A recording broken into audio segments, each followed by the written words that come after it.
radiation. I believe this could happen with GMO crops too. So I encourage you to put the GMO research back into the laboratory where it belongs. Do not bring it out until you have met all of the requirements. Thank you so much for being patient with me tonight. Aloha. Thank you.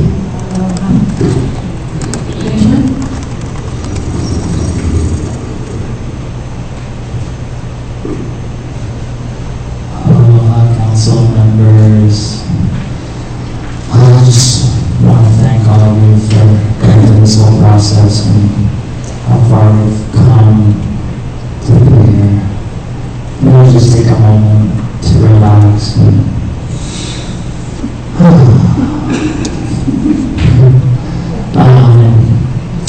time is an issue, so we'll move on.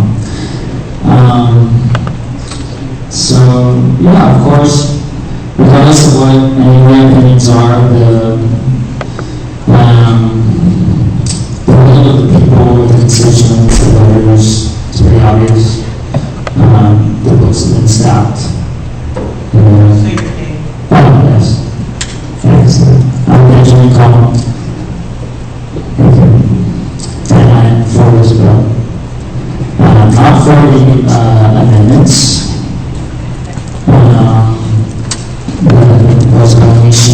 One thing to look at, and that was kind of sneaky, is the flowering plants. Because a lot of things are flowering plants, as you know. And when kids go to seed, a lot of times they flower first. So like there's leafy greens that when they go to seed, they flower. Garlic flowers, all kinds of things flower. So you have to be very careful about that, about flowering. Open air testing, obviously that's not good. Just based on multi pesticide drift, cross-pollination, which I guess registration seems like it would be a good idea because then we know where everyone's at, especially for cross-pollination if we're going to allow higher requirement. I don't know if we are, but if we are, then it might be good for people to know where things are at so that the organic guys know how close they are to the GMO guys, right? The cross-pollination issue.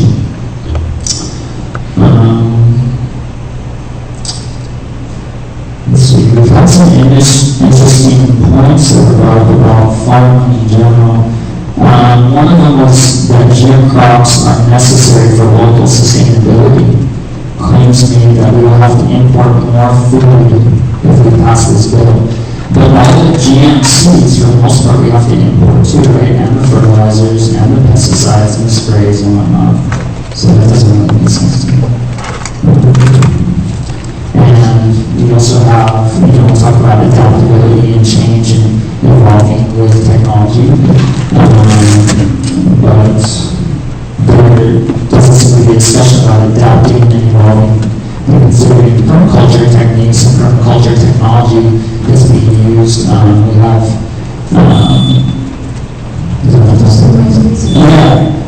so what I wanted to finish up by saying is that apparently there are compost teas that people are using to fight off viruses. And it's not true that a virus can be fought off, a plant virus can be fought off using natural, non-toxic techniques. I think that's something that's important to explore, and also important to continue this conversation about toxicity in general on our island. Thank you.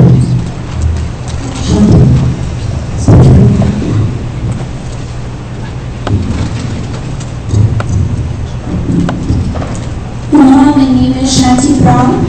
I support Bill 113, Draft 2, just some family history. My papa worked for Big Ag for 40 years on the Gold Coast. I asked him what happened back then. He said the poison he sprayed would peel the skin off his face. He could smile a mile away. All his coworkers died of cancer.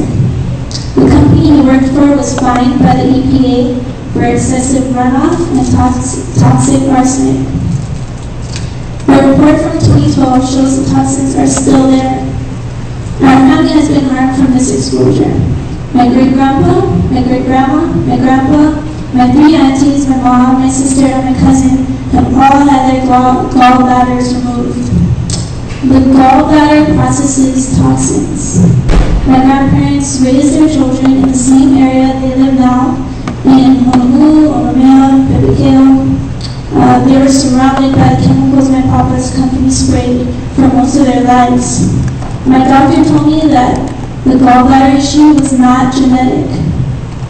Obviously, with GMOs come pesticides. We can't poison ourselves anymore. Can't repeat history. We know what's going to come if you let these GMOs back in again.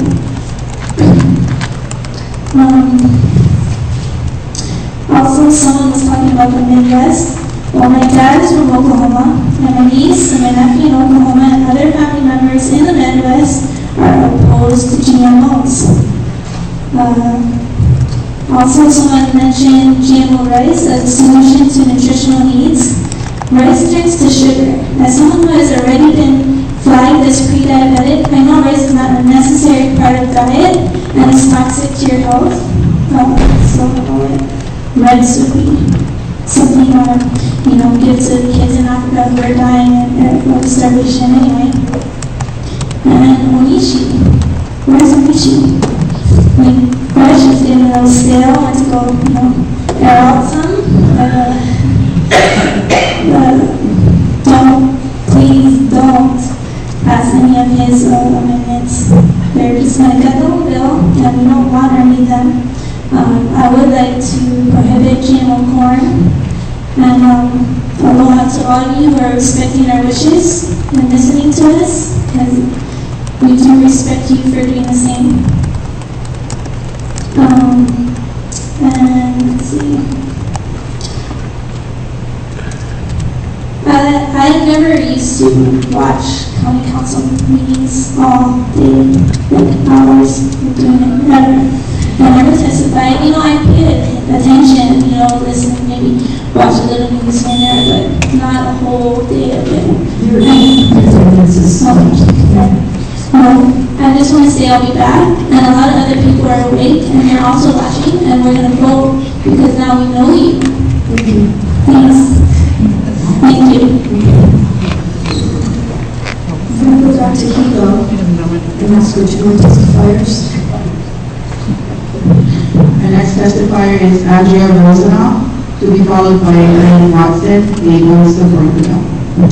Hello, I'm Andrea Rosenau, and I am in support of Bill 113 because I believe it is the only way to quickly and effectively limit the spread of the glyphosate Roundup Ready crops on this island, which I think is a very important thing to do at this time. I was up on the Hamakua coast last weekend driving back, and it seems to me that there is a new big cornfield right across the road from O'Kala, certainly since August. And it really is a beautiful crop, and my guess is that it's Roundup Ready. I don't know this because it's not registered, but it is Roundup Ready, and I can certainly see how the farmer would love to have that technology, because instead of having to go out and weed, they just have to spray with glyphosate, and the crop stays there and all the weeds die. And I wish that I could say, gee, that is just great technology, let's go for it, But I'm afraid that because of the toxicity of the glyphosate and the overuse of it in the last 10 years, with all of these glyphosate-resistant crops going all over the world, I just don't think that we can possibly have that go on the big island in a large way and be safe in terms of our aquatic environment, our human health, our soils, and I have summarized that in a written testimony that I left for all you guys, so I don't want to use up your time with that. You know what I have put together for that. What I do want to talk about in my few minutes here is the registration issue.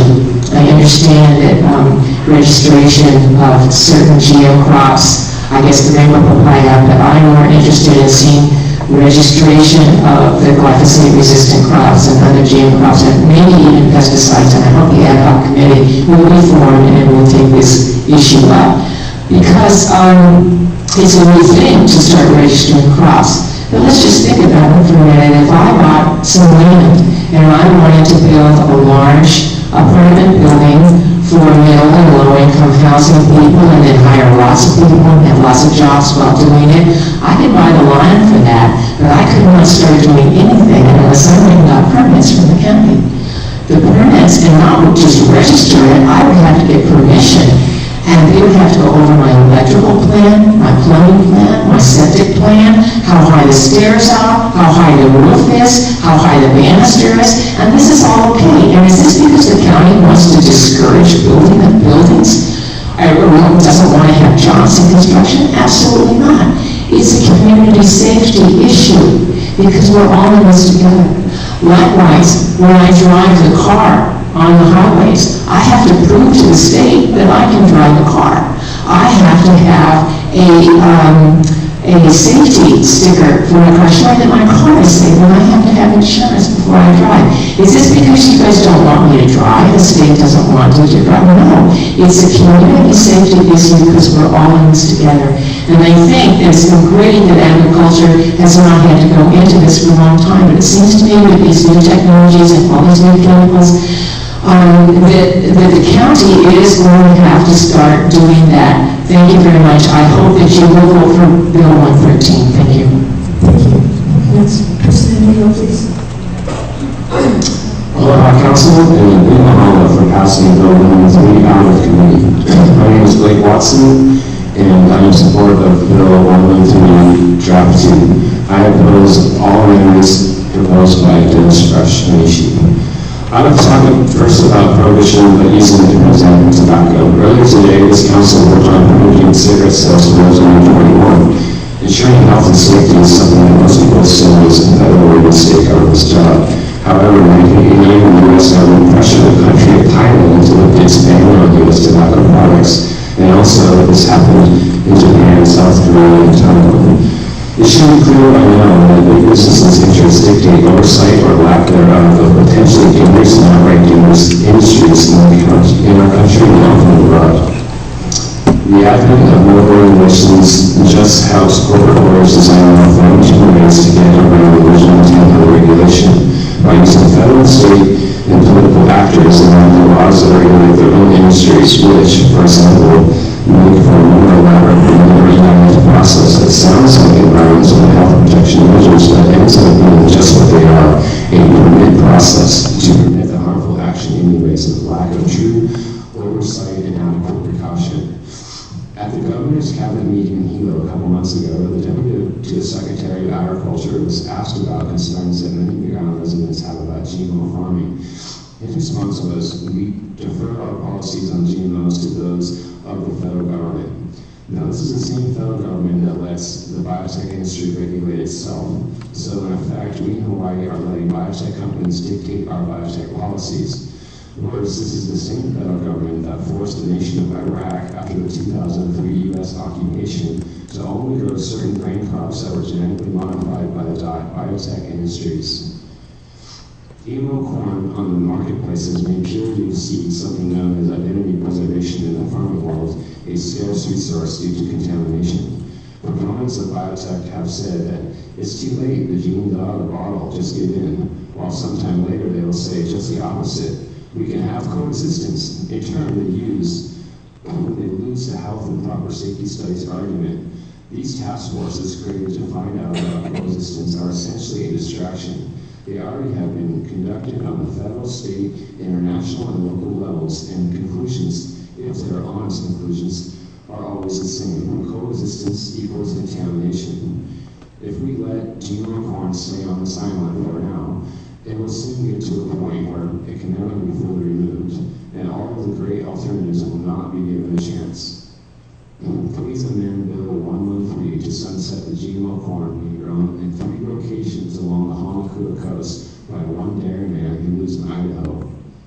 He has other choices besides using Roundup Ready corn. If his corn gets to stay, we will not have a choice. Mahalo. Thank you. Paula, we have 2 testifiers.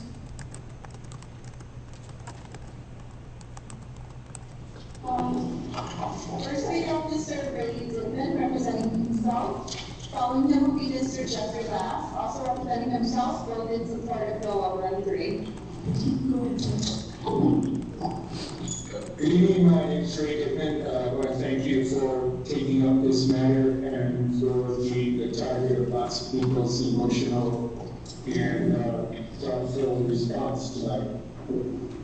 I'm an MIT graduate. I worked in engineering, I worked in aerospace, and 38 years ago I made my way to Hawaii to live away from all that. In the last years, last few months, I've had to come up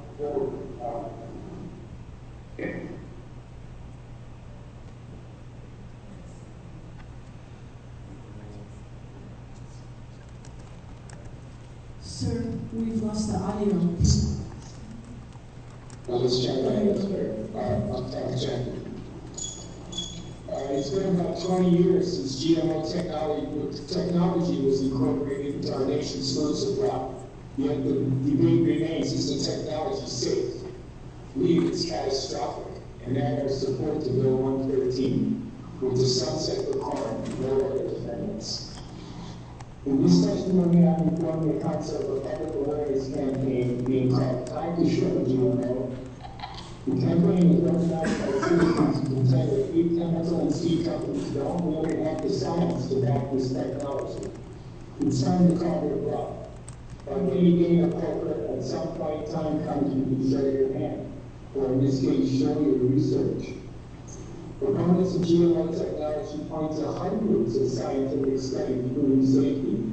But members of that group say, if you can stand eye to eye with the person of authority here at Hawaii, even your ag agent, and ask them to provide just one of the best. Similar is no reply, and you have to wonder why.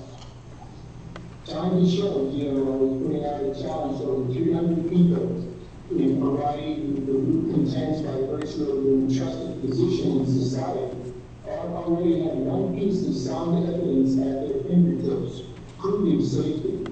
The list of those people is included in this testimony. The challenge is being made by way of a survey, which also includes this testimony. The survey requests that each person provide just one piece of scientific research that proves to their personal satisfaction that GMO technology is safe or not safe. The survey targets elected officials, heads of government, and university offices related to agriculture, ecology, and health, and a number of private sector professionals in those fields. We think what we're going to find is that when it comes down to digging into actual research, not only have very few people done that, but each person will be very challenged to find even one study they're willing to stake their reputation on. Why do we think this is? Well, for one thing, after 20 years of GMO wheat and the food supply, it's hard to find a long-term study of more than 33 months. After 20 years, a long-term study is defined as 3 months. We don't want a long study. We want to put the rest of all our supposed misguided concerns once and for all. How much thorough looking into it was done here in Hawaii at the federal level? We're suspicious that too many people in trust positions have been relying on somebody else's authority or campaign contributions to influence their opinions. And let's not look too far before we can see what this is the language of the Thank you. Thank you. Can I testify, please? Hello, my name is Jeffrey Lass. I've been in Hawaii 30 years, and I love living here. It's time for this group here to wake up, wake up, wake up. Realize that this is all about greed and money and corporations. Corporations who are considered human beings.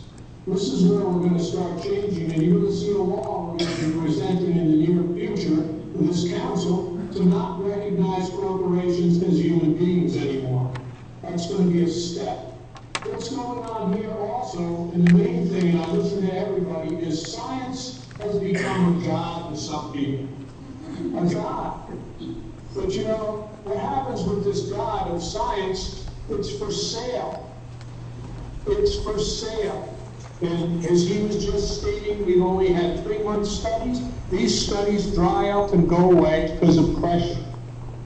You have universities being funded by DuPont. The University of Delaware is bought and paid for almost by DuPont. Another big one. Monsanto, I imagine, funds universities all over the place. So science, the religion of science is being bought, constantly being bought.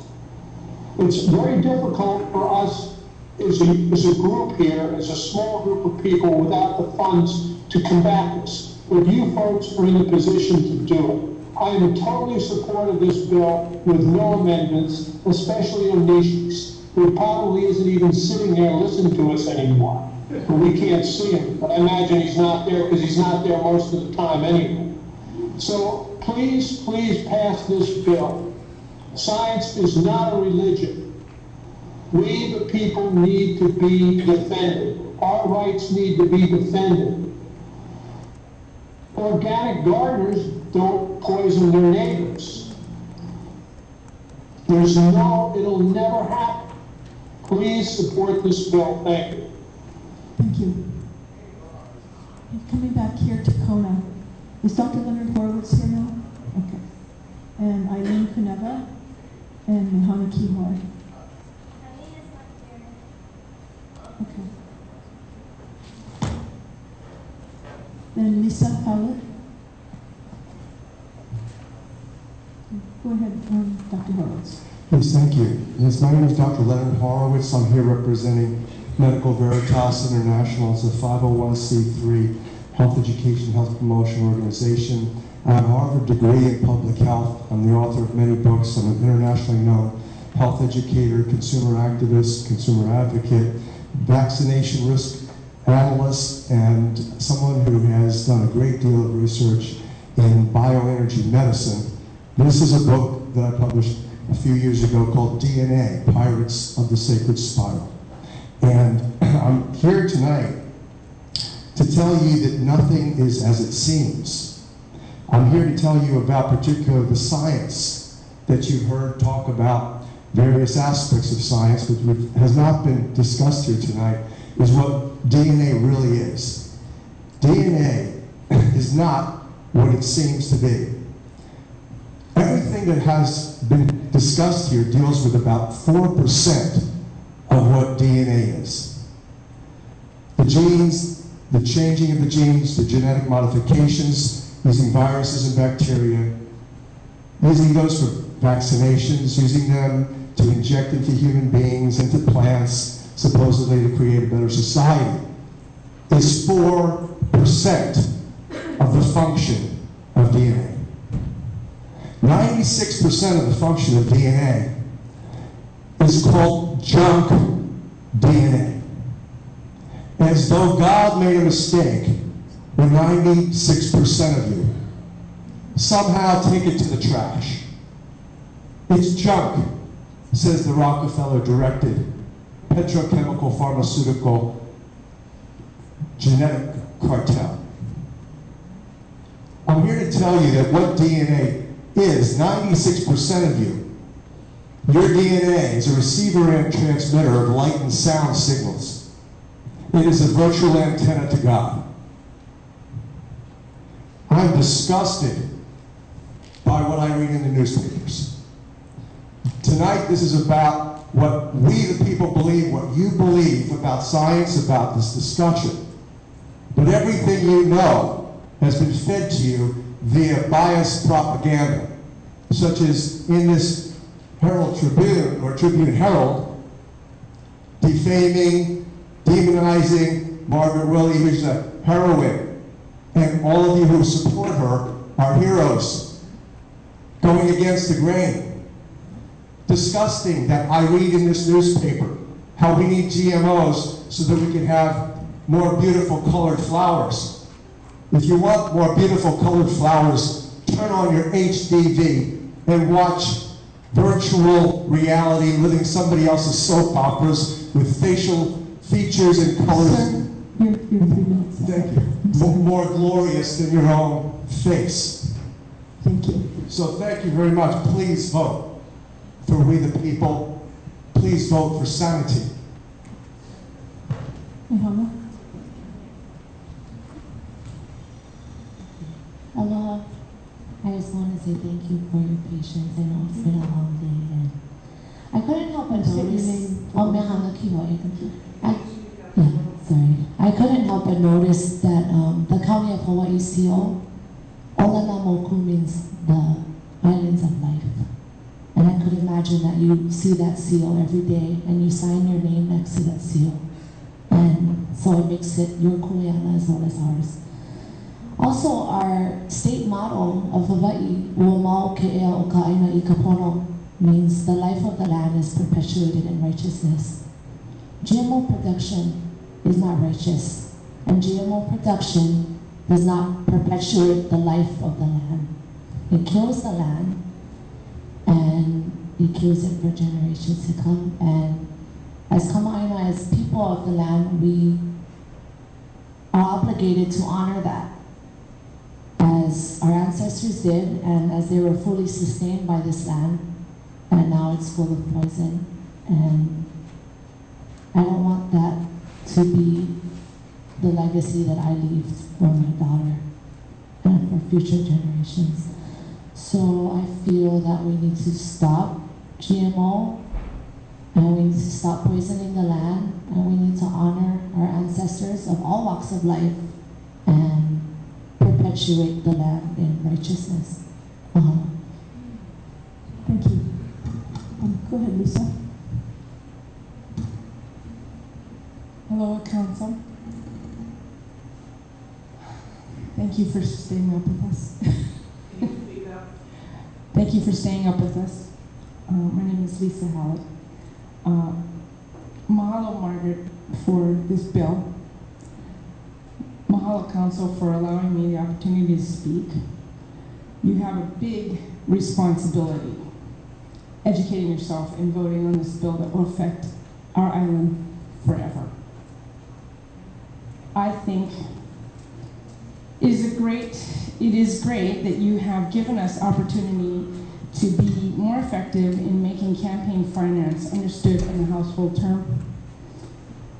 It will matter where your money comes from in next year's election.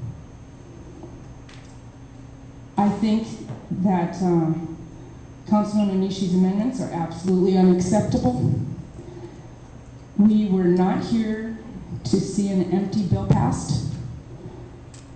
No open-air GMOs, please. The hundreds of acres of GMO corn being grown in the Hamakua Coast are a travesty. Please do the right thing and vote for this bill. Thank you.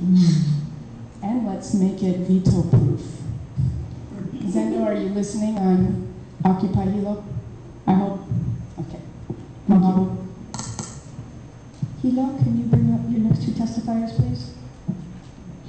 Our next testifier is Jennifer Perry, speaking against Bill 113 Draft 2.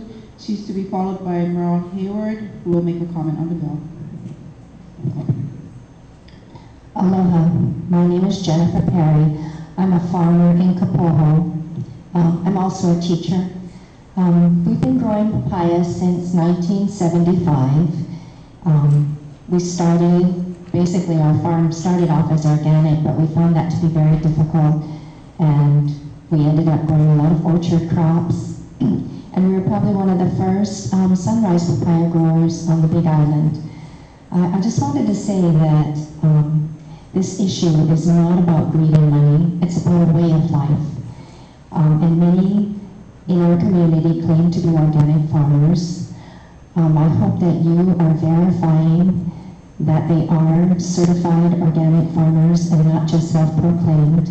I don't see the statistics in the Department of Agriculture studies that come out saying that we have this many organic farmers on the Big Island.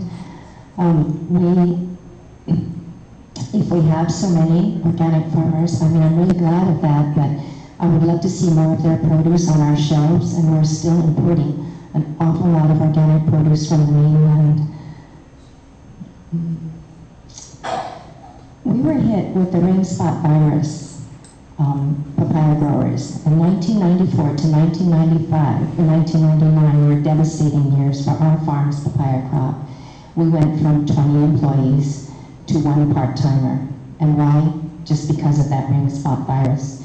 It attacked all of our fields and wiped out all of our fruit, killed our trees.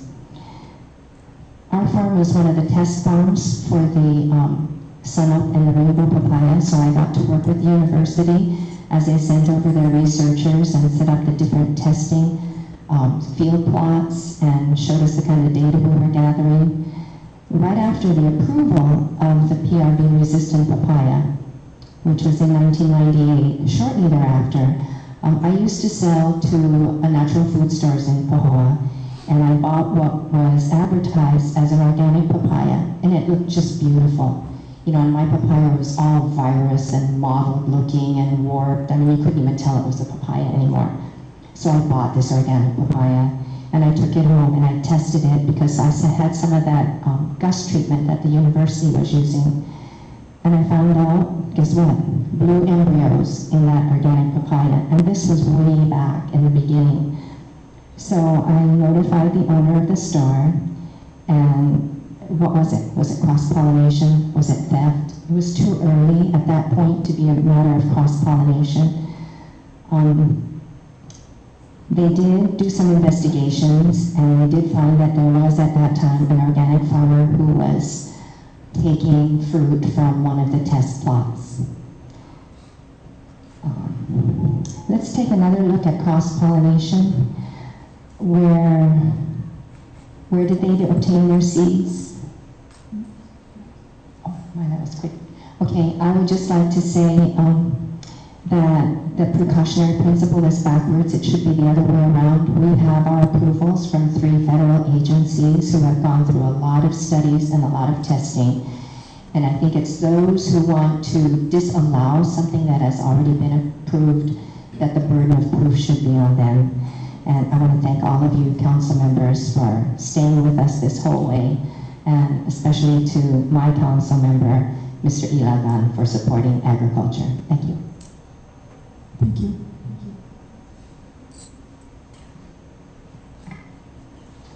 Good evening, council members. My name is Merle Hayward. Thank you for bringing Bill 113 this far. I'm just commenting because I see that this issue, this particular issue, is not being addressed.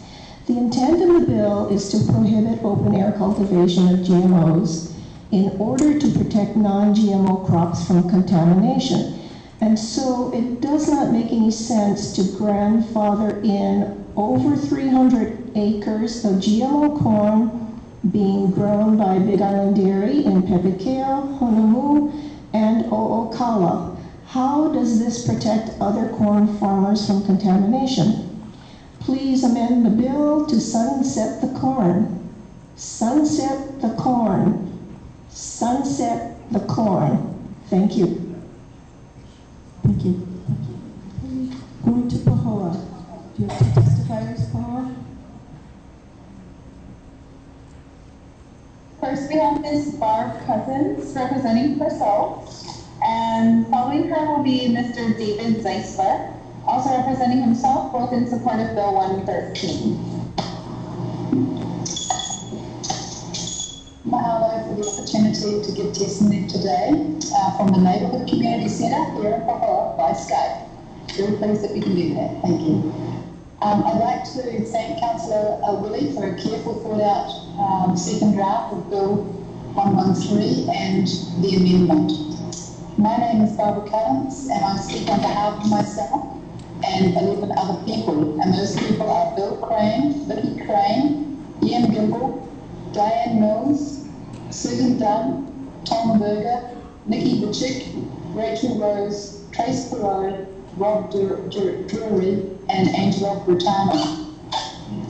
We strongly support Bill 113 Draft 2 and Councillor Willie's October 14 amendment. We do not support any of Councillor Onishi's amendments. We don't want to have further crops being developed using this untested technology. I tried to find research that proves this technology. It's very hard to find, if any. I haven't been able to find anything. And I think the burden of proof should be on those promoting this technology. You have heard earlier tonight testimony about animals being fed GMO crops that are now having all kinds of health issues, premature aging and infertility.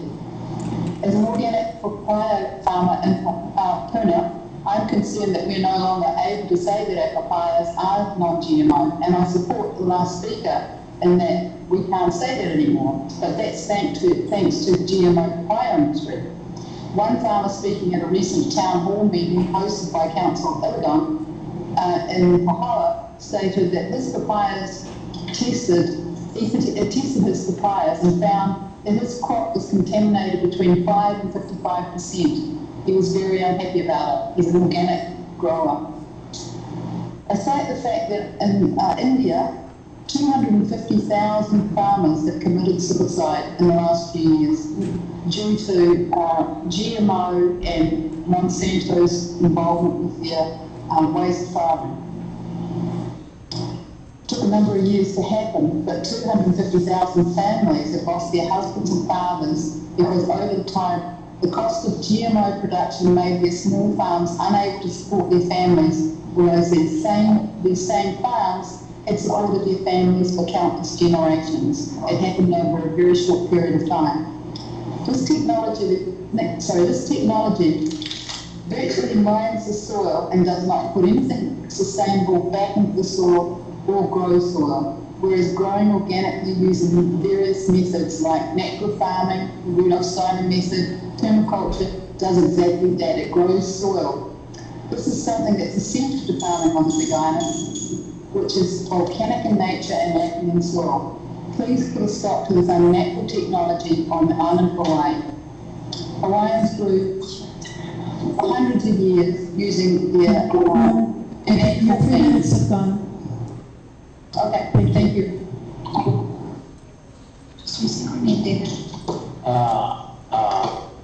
This is Reverend David Zeisler, representing myself in the THC ministry. Roger Christie's still there. He's still behind bars in a federal penitentiary there in Oahu, waiting for his trial date. And we want to say that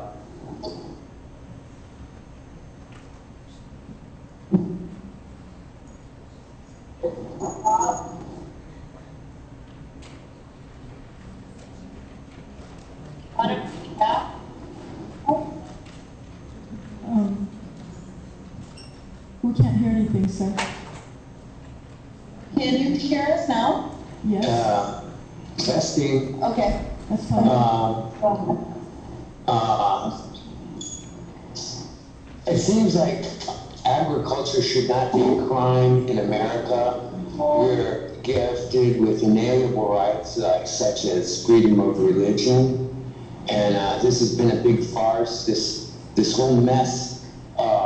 I should be able to support my life and my health out of my garden. I pay for the right to drive a car. I pay property taxes to keep my property in my care. It seems like I'm losing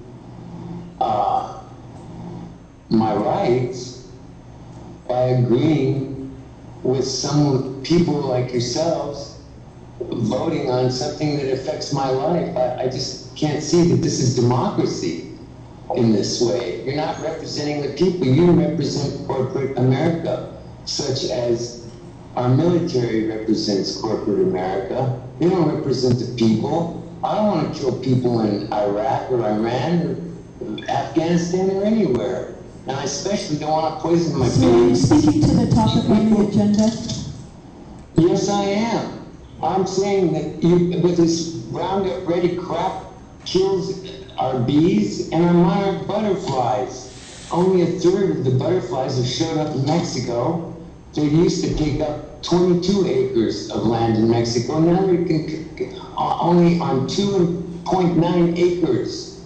Here's a little picture of the butterflies. It's right here in the Reader's Digest. It says Big Mac versus Big Organic. I mean, GMO is not organic. It's definitely from the lab. It's the aspartame, the crap you put the toothpaste. I mean, we've been dumbed down. We're all ill. Our glands are jammed up. Everybody's overweight. Obesity's out of control. And this is a messed up world. Yeah. You know, God help you. Aloha. Thank you. I'm going to come back to Kona now and ask for Jessica Andrews. Please come forward, as well as Sasha Kihoy, or Sarah Kihoy.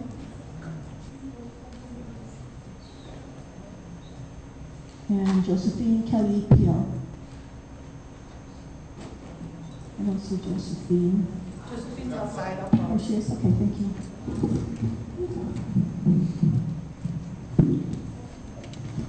You can go ahead, Jessica. Hello, Council. My name is Jessica Andrews, and I am 10 years old. I am the future of Hawaii. I ask you to pass Bill 113.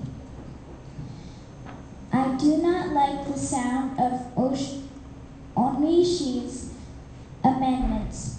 I think it is terrible to undo the good of Miss Willie's bill.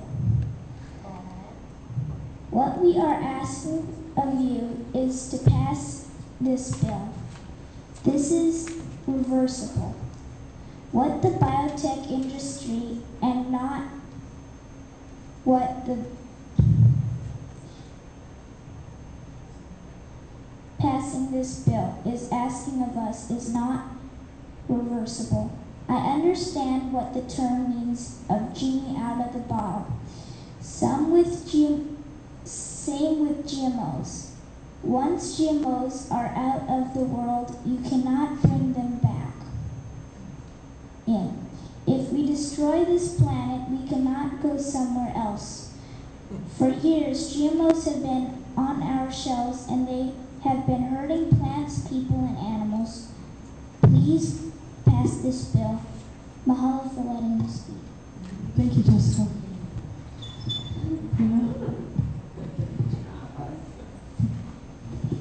Aloha. Is the light on? Oh, yes. I'd like to say mahalo to all of you for the hard work that you do. My heart is filled right now. It's hard to speak. Thank you so much. She represents all the babies that are yet to come.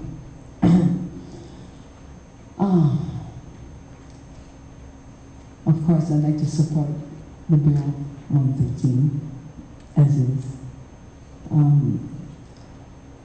The word Hawaii, we so love it here. Ha, the breath that we speak, the land, the water that we drink, and Iho, our divine spirit. We are the kahu, the caretakers of this beautiful aina. And each and every one of you are steering that canoe and taking us through that journey. Each and every one of you who are trusting that you're going to make the right decision with your na'au. The truth speaks. The truth has been spoken many times over and will be spoken over and over again. I want you to search within your hearts in your na'au. What is the rightful thing? What is what our kupuna want us to do? They are watching. We cannot get away. We gotta do the rightful thing, and you know what that is. You've heard it time in and time in. And you will hear it in your dreams, because you gotta do the right thing. What is pono? We know what is pono. What does it cost to sell your soul? What does it cost? What does it cost? When we're talking money, we're talking the children. Be honest, we're not going to be here. It's not us. So I plead with you to search your soul. I know you know. I know you know. But do the rightful thing. Because we're not going to be about a short time to do this. It's probably no mistake I sit next to her right now. I just talked to Okupuna this morning, 80 years old. She cries for the color. What are they going to do to the color? We've always done it, thousands of years. Why do they even want to change anything? It's fine. It's fine. We got to support each other. And we are where we are, Hawaii. There's no mistake that we're all sitting in this room right now at this perfect time. And we have that power within. I beg you. You know what? Go forward, do the rightful thing. I want to believe in you. Thank you. Every single one of you. Allah. Allah. Is Josephine still here? Okay. Then, and Gordon is not here. Nancy, are you prepared?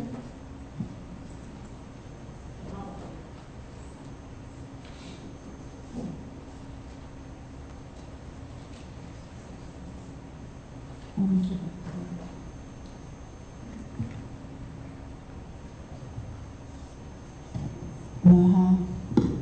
Aloha, Chairman, Yehoff, and members of the council. Yes, thank you so much for hanging in here with all of us. Appreciate it. So, my name is Nancy Redfeather, and I live with my family at Covenry Farm in Kanaliu in Maokakona. I'm the director of the Hawaii Public Seed Initiative and the director of the Hawaii Land School Garden Network, working with 65 schools on this island. But today I'm speaking as a private citizen, as always. And I definitely am in support of Margaret's Bill 113, but I find that because of the way that this is written, that this is protecting Hawaii's agricultural heritage and its ecosystems from genetically engineered organisms, I don't really see that the bill is doing that in its current form. But I think that it could with amendments. And that is that the bill that is written right now, it doesn't really protect us from any genetically engineered crops that are on this island. It grandfathers in papaya and corn. And those are the two things that are here now. So I think that what this bill is, it's a promise of the future that maybe someday the districts that are not part of this will be protected somehow from genetically engineered crops. I'm concerned about that because I'm concerned about the future of agriculture on Hawaii Island. I'm concerned that home producers and market farmers can grow their crops and know what they're growing. And it is just not possible with genetically engineered corn to be sure that you can grow market corn. It's just not possible. So I'm really concerned about hamakua. I really, it's not enough that Kona is protected, Ka'u is protected in the future, Kohala is protected, but hamakua is not. I think we need to equally protect all of our districts on this island. We have incredible resources at the University of Hawaii Manoa, at Hilo. We have Dr. James Burbaker, who has the Hawaii Seed Lab. Actually, today he was just given the Crop Science Society Award in the U.S. for the most outstanding breeder in the United States. He is the breeder. He told me 2 weeks ago, oh, I have a silage corn. It's called hamakua. I'm like, come on, hamakua? Yeah, we could be growing that. I heard that Neil Hannes gave a talk on Oahu the other day. He was summarizing the trials that Kamehameha schools had done on the Hamakua coast, and Lucana came out on top for feed and forage. Lucana is Dr. Brubaker's other crop that he grows. So we have professors at UH Hilo, we have professors at UH Manoa, we have resources for feed and forage that would not only solve this problem for Hamakua and for our dairy, we desperately want to keep that dairy, but it would set the precedent for sustainability that the Hawaii Agricultural Plan calls for. And not only that, it would start to create a model for all of the bringing back of our producers who have had to give it up because they can't afford to bring in the feed. So we should be using our public resources instead of having an ad hoc committee and having you guys have to sit there for a long time, why not let the university do it? This is what they do best. We need to call on our public resources to help us with this problem. They should be the mentors to our farmers and these growers. So I really highly suggest that you sunset the corn and that you create and that you call on our public seed resources. Thank you very much. I'm going to go back to Hilo now. Are there two more testifiers? Our next testifier is Michael Heisen. He's in support, followed by Eric Weiner, who opposes the bill. Aloha to the County Council. Thank you very much for the opportunity to speak on behalf of the Earth. I'm a biologist, author, researcher, physicist, and rocket scientist. I was raised on an organic farm in Illinois, and I support the Earth and all beings. As such, I strongly ask that you do your job and protect our INA by completely banning GMOs and Roundup and similar herbicides and insecticides from our island now. We are done with compromise.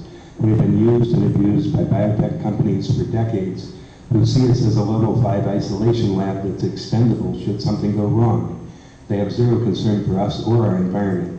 The GMO products are invasive species. They are new, unique, engineered species that must be stopped before it destroys our food supply and planetary genome.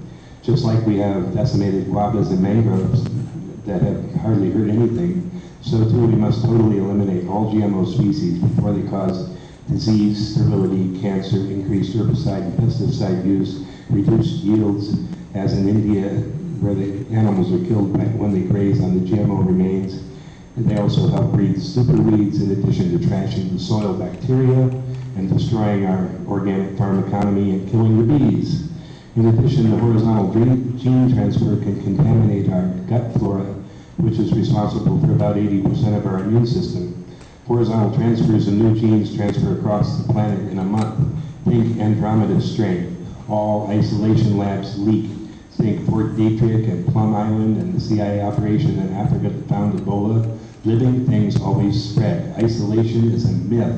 Only elimination of GMOs is safe.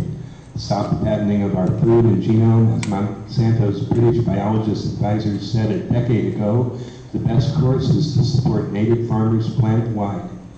The open-air GMO or any crops GMO corn or any crop must be eliminated. The BT from it, as well as Roundup, kills the bees, contaminates the milk, and I, for one, would pay higher price for real milk and a higher price for real papaya. The amendments have to be stopped. The amendments are like a camel nose in the tent, and if left in, the whole camel will soon be there. In conclusion, I support a stronger Bill 113, zero out the amendments, zero out open-air GMO, period. Zero out lab testing, they leak. Zero out the patenting of seeds and genomes. Preserve, protect, and restore our genetic heritage, and send a message to the whole Earth. The Earth and the universe will approve your actions. Thank you very much. Thank you. Next testifier, please. Good evening. My name is Eric Weinert. Over 30 years ago, I started Planet Hawaii Fruit Tree Nursery with my sister, Susie. So odds are, if you have a fruit tree in your yard, you probably bought it from the nursery that I helped found. And today I work for Cal Auto Growers. We're the largest exporter of GMO papaya to the U.S. mainland. But on the weekends, my personal hobby is I'm developing a model Korean natural farm with my son. And we went to Korea together because we are genuinely interested in sustainability for this island. And so my personal experience is that GMO is not synonymous with pesticides, herbicides, and toxins. In fact, when I grow papaya on our land with no herbicides, no pesticides, only microorganisms for fertilizer, the rainbow thrives and the other plants die. So I see the benefits firsthand of what GMO technology can do for agriculture. And I think of the citrus greening disease that's coming here. I think of the banana bunchy top, and we grow lots of apple bananas, and I think of the benefits that this technology has. And so you can imagine at our dinner table that the conversations between my son and myself and our family, it's not an us-them thing. For us, I think all Hawaiian citizens, everybody here, farmers need to work together to solve the big problems that are in front of us, which is how do we feed our island? How do we work together, all of us together? So I kind of agree with Nancy. I think the university should be the person or that sponsors this working group, bring everybody to the table, conventional and organic farmers. And this is a conversation about how to feed ourselves, how to move forward together sustainably. And that's what's needed. The ad hoc committee would be very political and I think continue to be divisive. So with so many questions unanswered, I mean, even Margaret Willey in her latest communication had 15 different questions she wanted addressed. Leaves a lot of questions, so it's the cart before the horse. Let's answer the questions, and then let's draft appropriate legislation. Thank you. Thank you. Going back to Pahoa, are there 2 more testifiers? Yes, first we have Ms. Christy Sarasso, representing herself, and following her will be Mr. Henry Horton, also representing himself, both in support of Bill 113. Thank you. Go ahead. Aloha, my name is Christy Sarasso. I'm a mother of 2 children and a resident of Puna. I support Bill 113, not Onishi's amendments. A recent study by the American Academy of Environmental Sciences showed these findings. Thousands of sheep, buffalo, and goats in India died after grazing on BT cotton plants. That's a GE crop, genetically engineered cotton. Mice eating GM corn for the long term had fewer and smaller babies. More than half the babies of mother rats fed GM soy died within 3 weeks and were smaller. Testicle cells of mice and rats on the GM soy diet changed significantly. By the 3rd generation, most GM soy-fed hamsters lost the ability to have babies. Rodents fed GM corn and soy showed immune system responses and signs of toxicity. GM soy contains as much as 7 times the amount of a known soy allergen. Soy allergies skyrocketed by 50% in the UK soon after GM soy was introduced. The stomach lining of rats fed GM potatoes showed excessive cell growth, a condition that may lead to cancer. Studies showed organ lesions, altered liver and pancreas cells, changed enzyme levels, etc. Unlike safety evaluations for drugs, there are no human clinical trials of GM foods. The only published human feeding experiment revealed that the genetic material inserted into GM soy transfers into bacteria living inside our intestines and continues to function there. This means that long after we stop eating GM foods, we may still have their GM proteins produced continuously inside us. This could mean if the antibiotic gene inserted into most GM crops were to transfer, it could create super diseases resistant to antibiotics. If the gene that creates Bt toxin in GM corn were to transfer, it might turn our intestinal bacteria into living pesticide factories. A book called Genetic Roulette lists 65 documented health risks of GM foods. You can find these studies on the Institute for Responsible Technology's website. Also from this website, you can find a scientific essay entitled Monsanto's Roundup Triggers Over 40 Plant Diseases and Endangers Human and Animal Health. This is not a debate. GMs are dangerous to health, and it's a fact. The question is, what are we going to do to respond responsibly to this knowledge? I fully agree with any council member who wants to protect the interests of local farmers. I want hardworking people and their children protected from GM food, GE foods, toxic chemicals, and a livelihood that's dependent on dead-end corporate seductions. The county must help farmers become free of the chains of GMO companies. In addition to paying fees, farmers who are ready and willing must be given support to transition to organic farming. This is about respect. Thank you. Thank you. Thank you.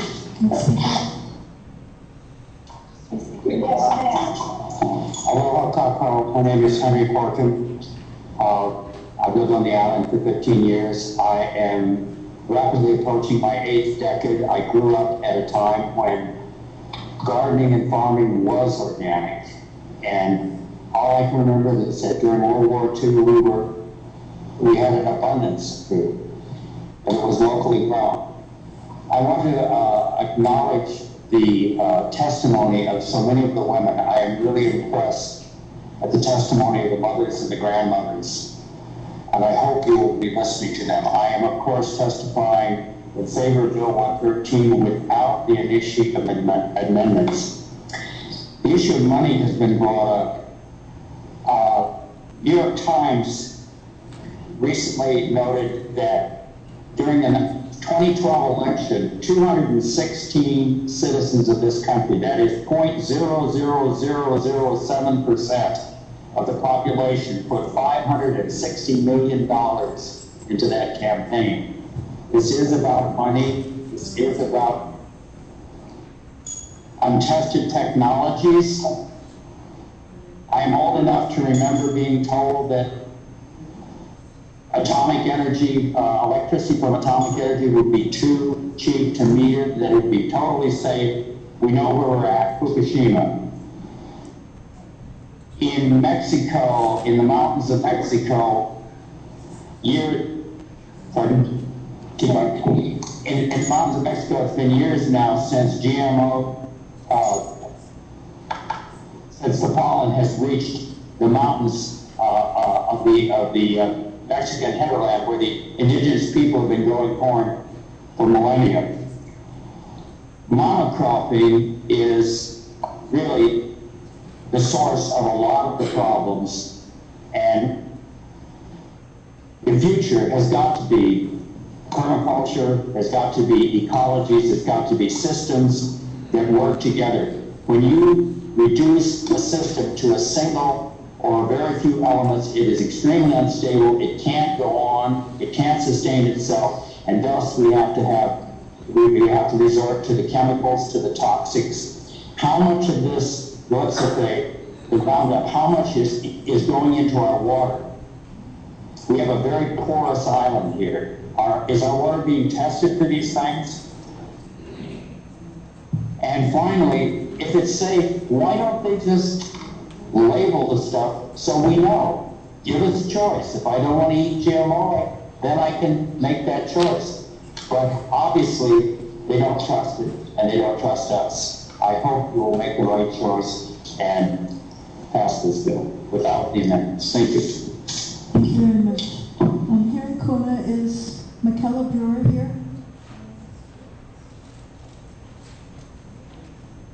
Is Chantal Asuncion? I'll yield. I'm going to yield my time. I'm going to yield my time. I'll pass. Okay. And Judy Steinman, please come forward.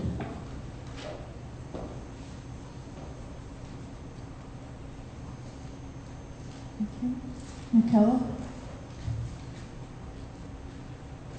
Hi, my name is Michaela Brewer. I'm with GMO Free Hawaii Island and Eco Hostel Hawaii. She supports Bill 113. GMO foods are not safe. They've been rushed through safely by the FDA and through the USDA. Therefore, it is not safe for us to grow GMO. And it's responsibility to be not in the open air. It's not for the environment. Sorry. We keep open air testing out of the environment. We keep GMO food in the lab. And we should definitely do the registration.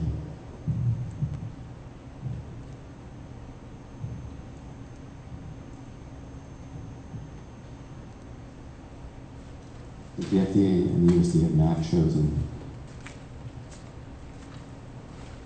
to ensure our safety, for to eat it or to keep us safe. We are all know that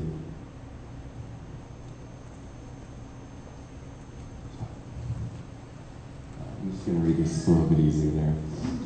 I also want them to be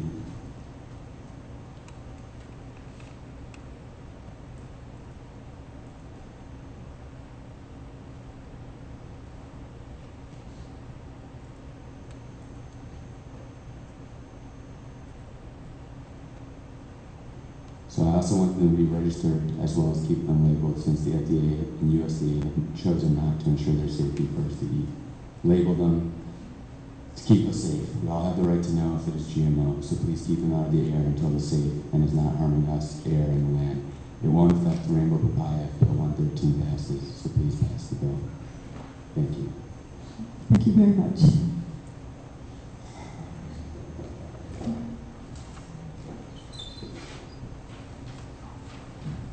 Judy?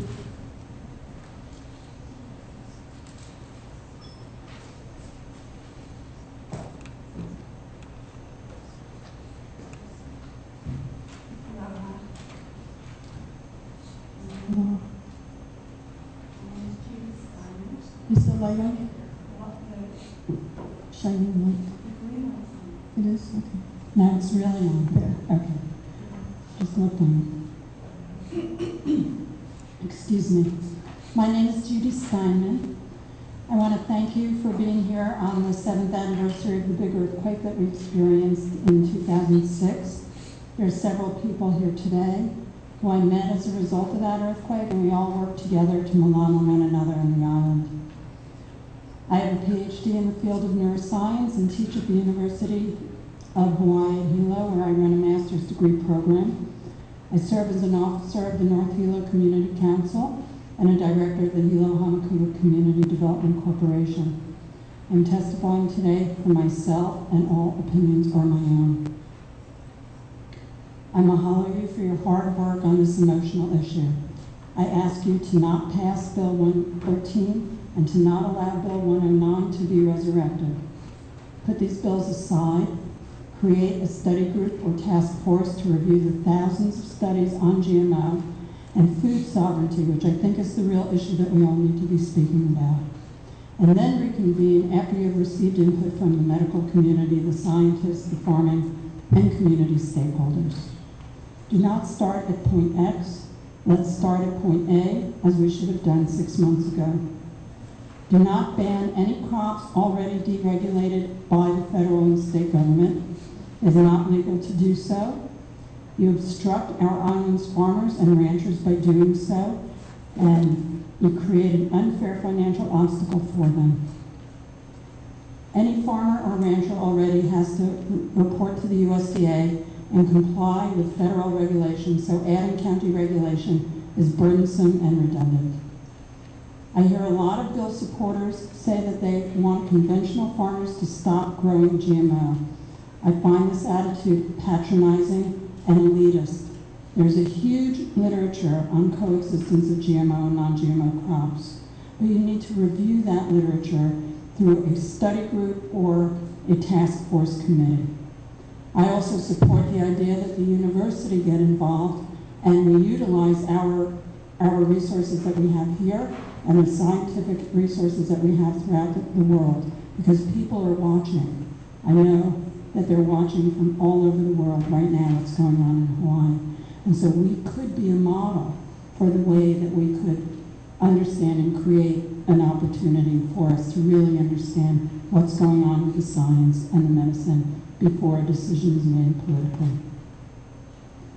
A good example is the European Science Council. They just published in June a warning that the grave scientific, economic, and social consequences of the current European Union policy towards GM crops is threatening European community, and that they want the European politicians to rethink their rejection. Yes. So I just want to thank you for everything. I did want to say that the precautionary principle that is in the version that has been proposed by Margaret Willey is not the precautionary principle that the United Nations uses. And I just want to thank you all. Mahalo. I'm going to take one more here in Kona, Mr. David Case.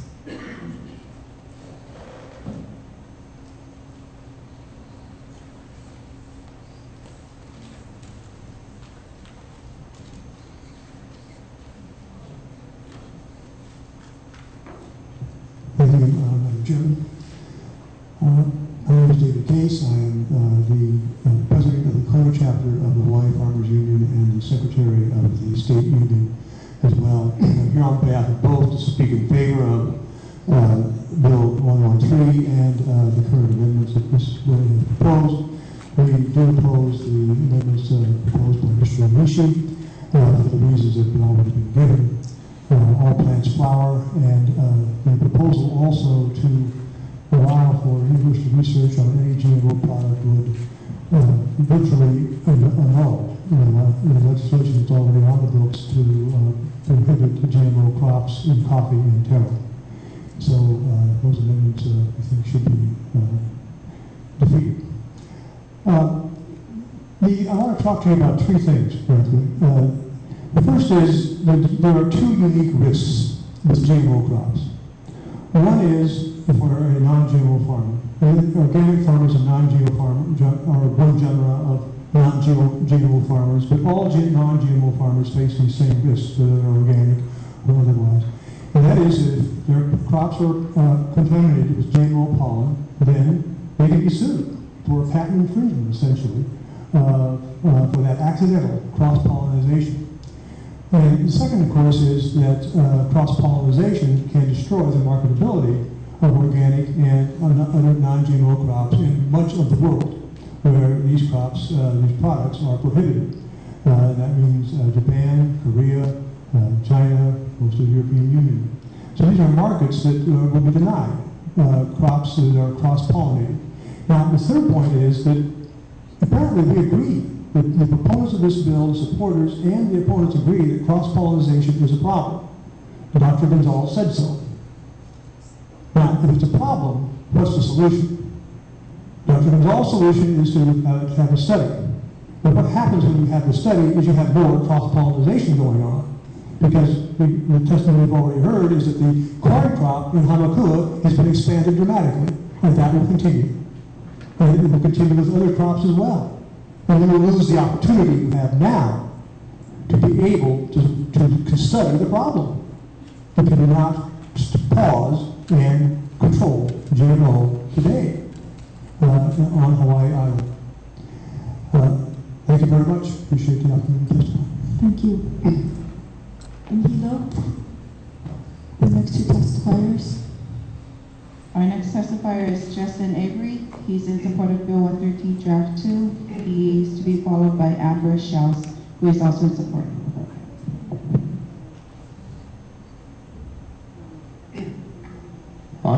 Okay. My name is Justin Avery, and I live here in Hilo, and I would like to speak in favor of Bill 113, Draft 2, without any amendments. And the 90% of us who have come out tonight to speak in favor of this bill have done this because we have a genuine concern for the health of the environment, the health of the local culture, the health of the residents, Keiki Kupuna of this island. The 10% who have come out in opposition to this bill, forgive me for assuming, seem to be motivated, well, by money. So when Malama Solomon, state senator of the 6th most funded state legislator from biotech companies, asked for a state review of the local GMO bill, what is really going on here? Is she genuinely concerned, or is this all about money? Currently, there is one farmer on the island growing genetically modified foods that would be affected from this bill. He lives most of his life on the mainland, is unknown by most of his Okala community, and does not make himself available for interviews. Is this who we're concerned about? Are we going to put his interest, possibly not even a resident, over the overwhelming response from local residents? It would be great if we could have a fair and balanced roundtable discussion, like my friend Eric Weiner was talking about, on this issue before we, the people, would feel compelled to have to pass this bill. As demonstrated on Maui, Kauai, and other biotech companies voraciously use up ag lands, poison the land, poison the communities, and ship their crops off the islands for the mainland shareholders. People are scared for their health and their well-being. Let's have a roundtable discussion, but after people are safe. Tactics pro-GMO activists are using. On a federal level, there's sneaking in last-minute legislation taking away state and county rights to regulate GMOs, and if it doesn't pass, there's no budget. It's really sneaky stuff what they're doing. On the local level, pro-GMO Hawaii Crop Improvement Association is putting together a panel of experts, which are really pro-GMO paid advocates that have been reported on as a panel of experts in local newspapers. A number of this councils who support Bill 113 were not invited. All except for one of the panel were pro-GMO, and the one left because it was so unbalanced. It was reported in the newspaper as a panel of experts. Sneaky stuff. Papayas and kapoho have been cut down for many years before the GMO issue was even an issue on the island. It shows up in the New York Times like it's the GMO activists doing this, repeating the false accusations being thrown by their pro-GMO folks who were labeled concerned residents as eco-terrorists. Nothing has been proven about this, cutting down the papayas. False accusations to further agendas, not Pono, and it's sneaky stuff. A few weeks ago, there was a balanced discussion organized by Dan Boylan on his TV show Insights. There were 4 experts, 2 pro, 2 opposed, and the 2 opposed didn't show up, and it was canceled. It's sneaky stuff. I was able to ask Monsanto and Hawaii Crew. Okay, I have a lot of questions here they weren't able to answer, and I wish I could ask them. I could say it, but I can't. So please don't play talk politics with yourself. Please represent the majority of the island residents and pass Bill 113 without amendments. Thank you. Aloha. Thank you. Next person in Hilo, please.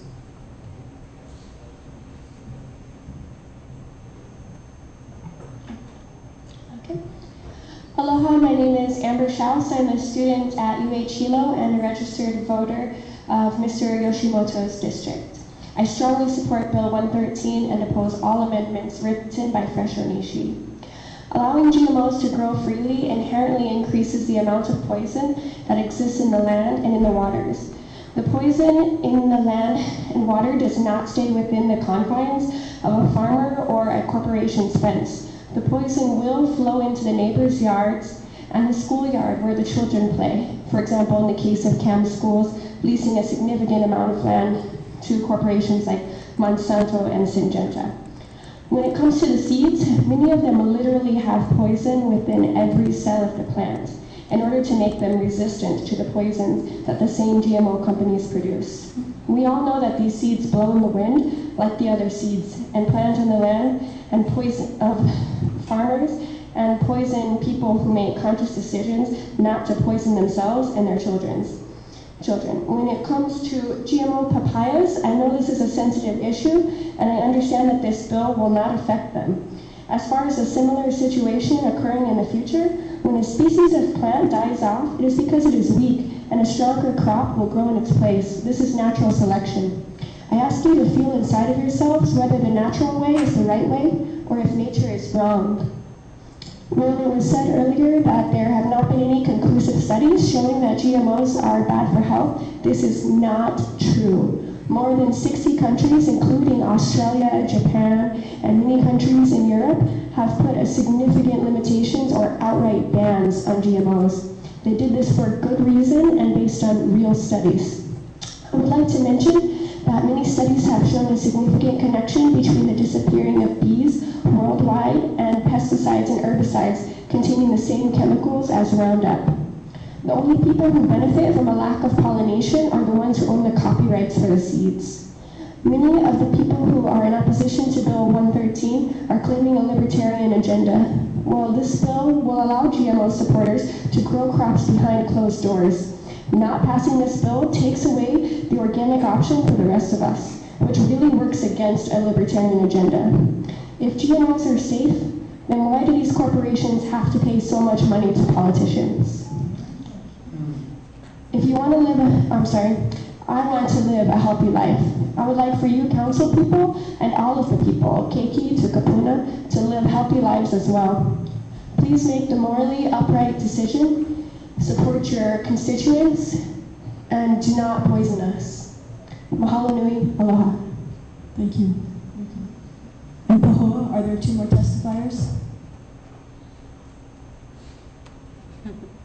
First, we have Sativa representing herself. Following her will be R.J. Hamilton, also representing herself, both in support of Bill 113. Hello, good evening, everyone, and I thank you for this opportunity to speak. My name is Sativa, and I'm representing myself. I'm in strong support of Bill 113 without the Councilman Fresh Onishi's amendments.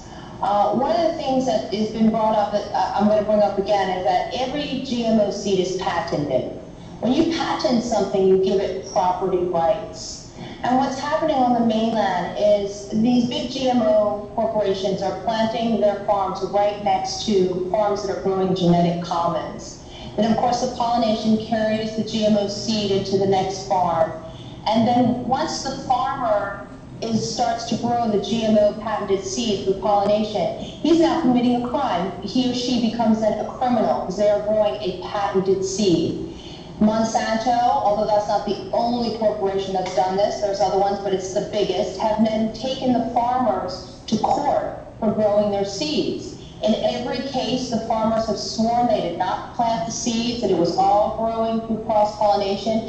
And in almost every case, the court sides with Monsanto. Up to date, they've gotten over $15 million in settlements against U.S. farmers. What this is doing is forcing the farmer to grow the GMO seed or be sued.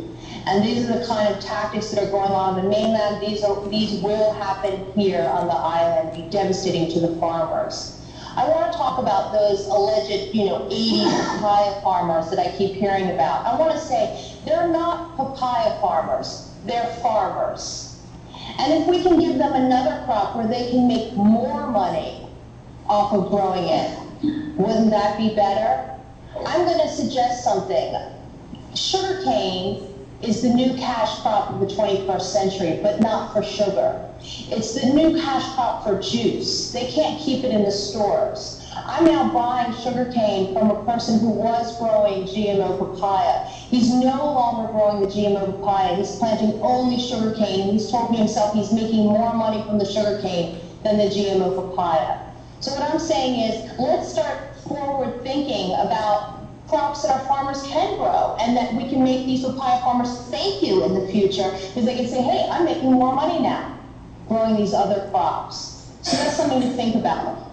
I also want to say that when you're talking about Roundup ready crops, and I know many people have mentioned this, the Roundup is in every kernel of corn that's a Roundup ready corn. So when the bees eat that corn, they're dying. And so I also want to say Michael Taylor, the breast milk, Roundup Ready has been found in the majority of breast milk on the women on the mainland that are eating GMO food. So it goes into the breast milk and then spreads to babies. Thank you very much, and I hope you all will support Bill 113 without those amendments. Thank you very much. Aloha. Thank you. Next testifier. Aloha, this is R.J. Hampton speaking, and I know it's late, but you got to go with me here. Who will speak for the children? I know, they'll speak for themselves. They'll rise up and tell. They want to give you something else. I'm going to tell you something. Sativa over here is really right. We have to enable, we have to encourage our farmers to let go of stupid. Just because you get pure cash crop, you have a cause and effect. We live in a society where we already have diminished capacity. Let me give you an idea about that. How many people drink Coca-Cola? How many people drink a medium shake?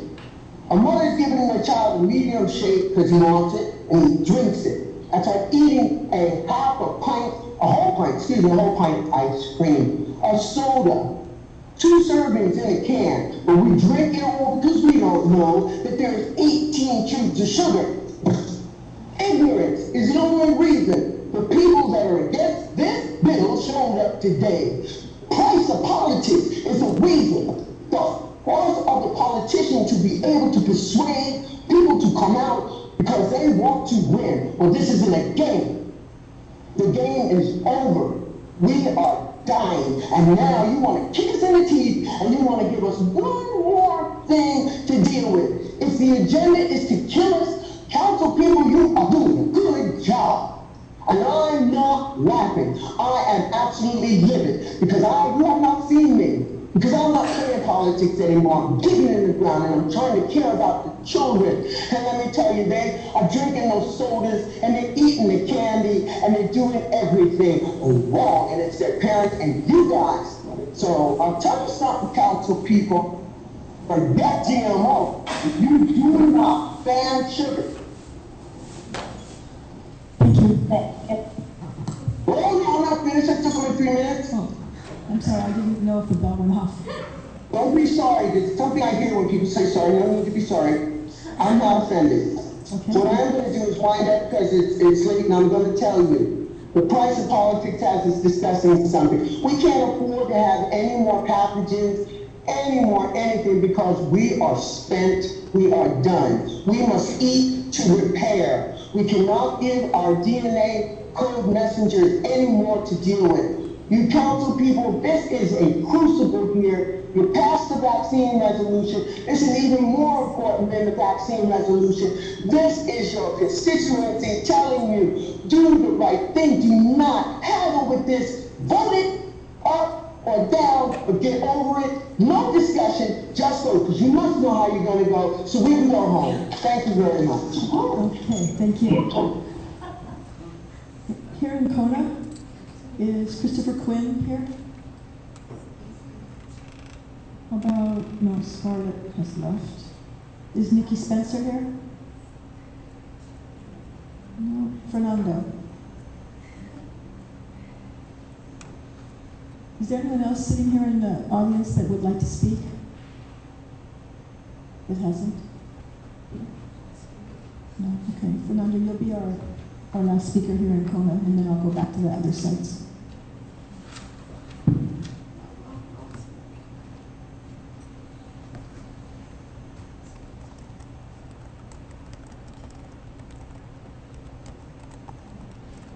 Okay, so you can go ahead. Good evening, Council. Good evening. Testimony out. What about you guys? I mean, I heard these pro-GMO people talk, and I heard the non-GMO people made a lot of sense. I'm happy to be one of the victims from GMO corn. I lived in Ocala, and I happened to work on the dairy. I met the two former employees from the Ocala dairy, Kyle and Gavin. They came from Utah. They brought the GMO corn, and while I was there, you know, they were spraying this Roundup pesticides, and for sure, you know, if you're there, that's on the air, you're gonna breathe it, it's gonna be in your skin, it's gonna be in your head.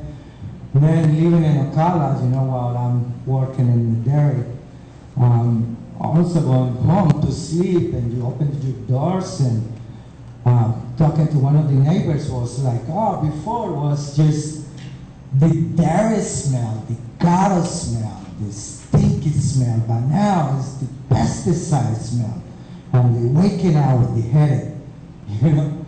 And it's just like, you know, sunset GMO corn, you know, Mr. Onishi's amendments, you know, they don't make any sense.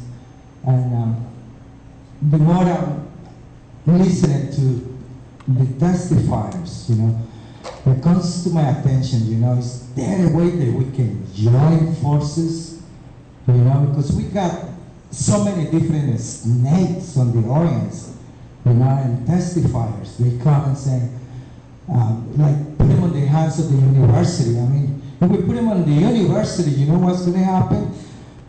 They're going to just make GMO, you know, this island, you know, they're going to be pro-GMOs there, you know. There's very few that they know, but you know, the Monsanto and these corporate people, they have this evil power. You know, if we were to weigh the non-GMO and the GMO, and with the weakness of the GMO people. We see that there are a lot of tragedies happen in the past decades. You know, right now, recently in Mexico, the government, you know, it says GMO, you know, is imminent threat to our people. You know, in South America, what they done to South America, what they done all over the world. I mean, just no GMO on this island would be the best thing. We shifted. We are in a new era where Hawaii can be a spiritual leader in the world. Thank you. Thank you. Thank you. Go ahead, Sherry.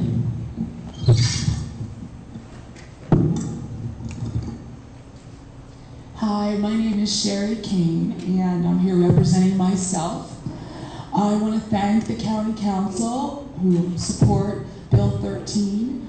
I also want to say a special thank you to Margaret Willey for her compassion for we the people, and also the Aina of Hawaii, and for her bravery. And this is one of the most important causes, in my opinion, of our time. And most people who are not for this bill are either uninformed or have special interests.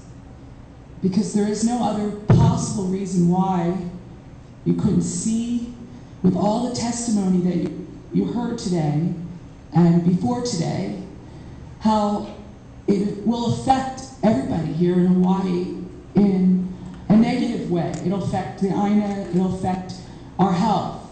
And what people don't realize also, and a lot of people here I know realize it, but most of the people in the masses don't realize that the GMO business is about the multinational corporations just gaining more control. And from everything, from our seeds to our gardens to our well-being, profiting from our suffering. And all we need to have is a gust of wind that goes from a GMO garden into your organic garden for your garden to become GMO contaminated. And if you're surrounded by other GMO gardens, it's very easy for that to happen.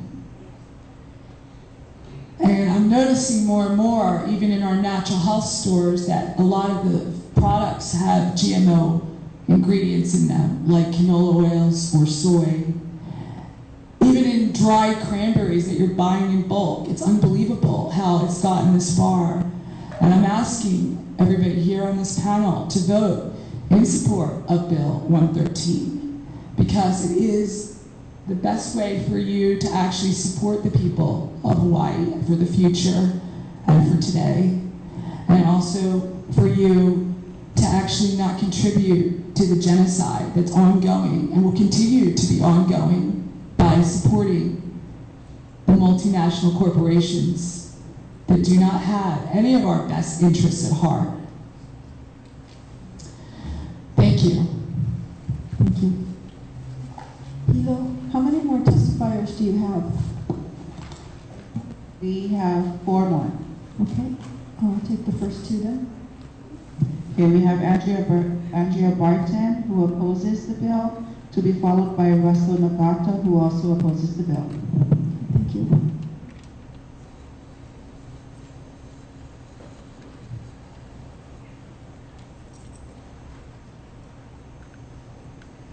Hello. Thank you. I'm going to start my timer too.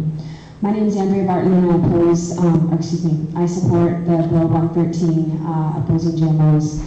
I also do not think that any of the amendments should be accepted for this bill, as I think that they can cause trouble.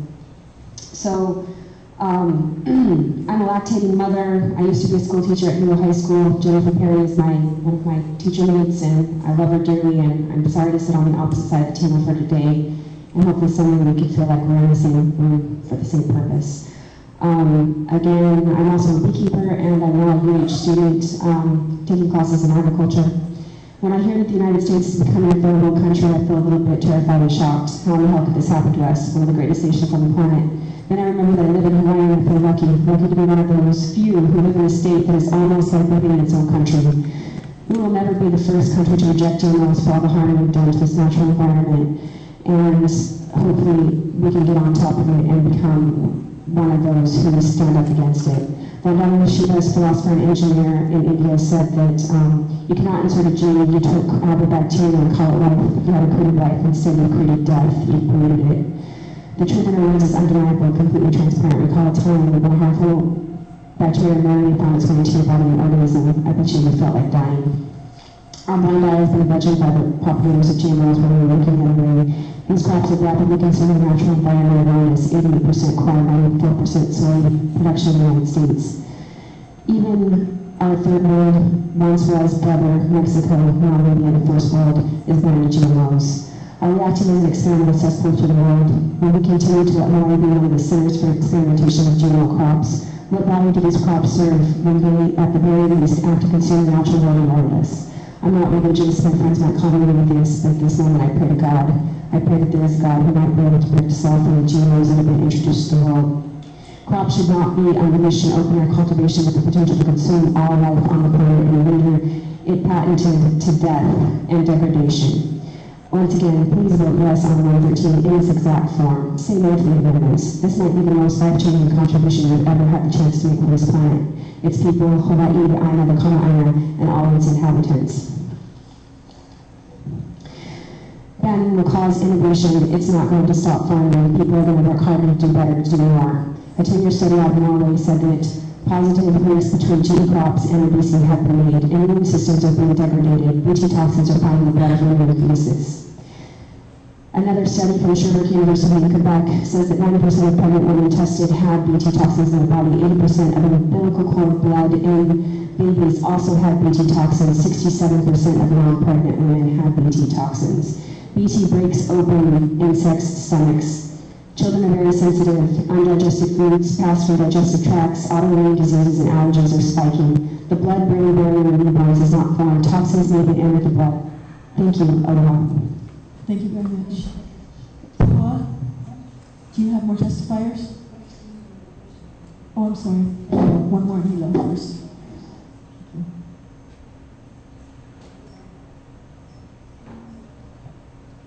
Thank you for Hawaii County Council to allow me to speak. I'm Russell Nagata. I will be speaking on my own behalf. I'd like to say that everyone has a choice in the foods that they eat, whether it's certified organic, conventional, they can be vegetarian, or they can follow a balanced diet as specified by the USDA. You can choose to eat whatever types of food that you choose to eat. The scientific record is clear on the safety of GMO crops. Current GM crops are safe to eat and can be safely grown in the environment. This is supported by the federal or the Food and Drug Administration, Environmental Protection Agency, American Association of Scientists, the American Medical Association. Previous speaker talked about the American Pediatric Association being against pesticide. They make no mention of GMOs. A lot of people have mentioned that the EU or the European Union is against GMOs. The European Commission, which is the administrative body of the European Union, has funded over 130 research projects on the safety of GM crops.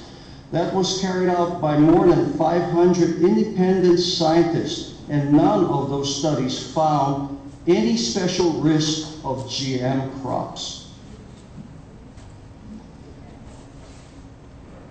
Testifiers have stated that science is sometimes a difficult and complicated subject to understand, and it is easy to search and find confirming information and to ignore those that disagree with our point of view. This is usually termed as motivated reasoning. The data is there that demonstrate that all commercially released GMO cultivars are safe, and people with motivated reasoning choose to ignore facts and data that they do not agree with. They cherry pick and data mine the studies that suit their ideological convictions. This is to say that you are using prejudicial judgment in making a stand against or for GMO crops. Okay. We don't need to revert to a flat earth society. Science is the modern norm for the world as we live in today. Somebody mentioned that science is not a religion. Yes, and I agree, science is not a religion. And ignorance shouldn't be a religion either. And I'd like to finish up by saying that people talked about GMOs, or genetically modified organisms, have altered genomes. Well, the fact is, every single variety that we grow today has or is an altered genome. Thank you very much. Thank you. Okay, now Pahoa, can you let me know how many testifiers you have left? We have 2 testifiers left, which I'll be introducing right now. Okay, then we'll take those 2 testifiers. Okay. First we have Mr. Jack Glover representing himself. Following him will be Ms. Sarah Steiner, also representing herself and Jungle Law, and both are in support of Bill 113. Hi, my name is Jack Weber. Mr. Nagata, I'm honored to be following you immediately. I'll try to resist from spending my entire time debunking everything you just said. I will begin just briefly by saying, you say that people can choose their food. Perhaps they can choose their food, but a lot of people don't know what's in packaged foods and processed foods that have hidden GMO ingredients, nor can people choose the other consequence that comes with GMO farming, which is the heavy use of pesticides. So people cannot choose if their water is going to be tainted with pesticides, if their soil, if their crops are going to be affected by pollen drift and pesticide drift. So your argument is illogical. Sir, excuse me. Could you please direct your testimony to the chair and the council members, and not an individual? Sure. Thank you. I was getting there. I told you I'd try to resist. Anyway, I'll begin where I was going to begin. Margaret Willie, Brenda Floyd, thank you very much for having the courage to introduce bills. You're both heroines. I appreciate you. I also want to say that I'm grateful and appreciative of all the testifiers. It's heartwarming to be around a lot of intelligent people who can use critical thinking and to really put forth not only heartfelt but intelligent arguments. I want to mention that there's some studies, Mr. Nagata just mentioned one, that there's a group of studies that the American Medical Association and the European Union and the United Nations, they all refer to this bunch of 300 studies. I and another scientist have begun to actually debunk all those studies. And when you really look at them, a lot of pro-GMO people and scientists, I've debated GMO issues for years. I've written dozens of articles. I have a Master in Science degree out of medical practice here in Pune. And when you actually look at these studies carefully, you see that these studies that the pro-GMO contingent refers to actually debunk themselves. There's studies there that show the harm of GMOs. And many of these scientists, like Mr. Fulta, like Rob Barrows, who argue that these studies, these golden studies that have been shown and justify the GMO industry and their safety are actually false, and they're actually unreasonable, because they're toxicology studies that are not actually determined by toxicologists. There are other studies that require a certain degree in genetics, and when you look at the study, it's not geneticists that actually make the determination. So I only have a few seconds left. I want to address the 2 professors that spoke from the University of Hilo. I want to invite Mr. Yoshimoto and Mr. Illigan to contact me. I'm going to give you my phone number. Obviously, we can't do this in 3 minutes. So my phone number is 938-2405. any of the pro-GMO people that spoke tonight, that talked about coexistence, that talked about food sovereignty, that talked about emotionality being an issue, please call me, and especially to discuss the science, because I'll sit down with you and I'll show you that the science actually supports the tremendous danger of GMO, and all the studies from the pro-GMO industry, yes, last phrase, those studies are actually bogus, and I will show them to you, and I'll be happy to sit down and go over them with you. Thank you very much.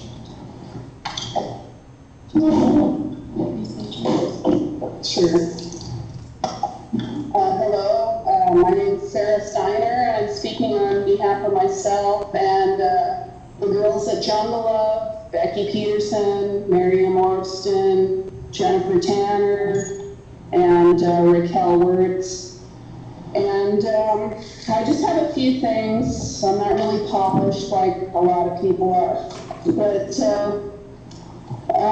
Monsanto and DuPont and the other GMO pushing corporations are not interested in food sovereignty or feeding people. They are interested in selling their seeds and their pesticides.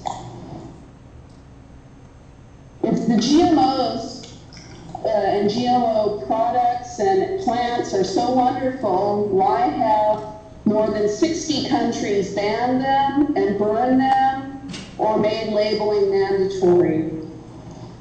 If you research GMO health impacts on the internet, you'll see pictures of rats with tumors and caterpillar stomachs exploding, and you will see that that's what's happening to the population in the United States. And that's why maybe those other 60 countries are taking a proactive step to protect their people. If GMOs are so wonderful, why have several 100,000 farmers in India committed suicide after their GM rice crops have failed? Concerning the ring spot virus, it's common knowledge that when you do a monocropping, and you grow the same thing over and over and over and over again, and with the same poisons, and you're going to lead yourself to weakness and disease. And I know now they've just opened up recently, the USDA or the FDA or whoever it is has just opened up that approving shipping Hawaiian-grown avocados to the mainland. So I think there's other crops. The papaya farmers, they could grow avocados, they could grow sugar cane, they could grow many other numbers of crops that would not have to be GMO, and they could be sustainable, and they could build up the land again, like that's been being destroyed for many years. And also, in closing, I know several weeks ago or a couple of months ago, the council people have heard that you passed a bill, I think, about ecotourism, or you're pushing tourism of farms of people, and I believe this means tours of organic farms. I don't think the tourists are going to come here and put on their chemical suits to head out into a GMO farm or research stations. It's not happening. They want to eat good and they want to be healthy, and we want that also. And so I really urge you to pass Margaret's bill. I think Mr. Anishi somehow misses the last readings. He shouldn't be introducing all these exemptions, and I think the fines need to be stiffer. And thank you very much. Thank you. Back to Hilo. Hilo, do you have your last two testifiers? Here, we have a total of 4 testifiers now. Next to speak is Peter Ho, opposing Bill 113 Draft 2. He's to be followed by Bob Ernst, who supports the bill.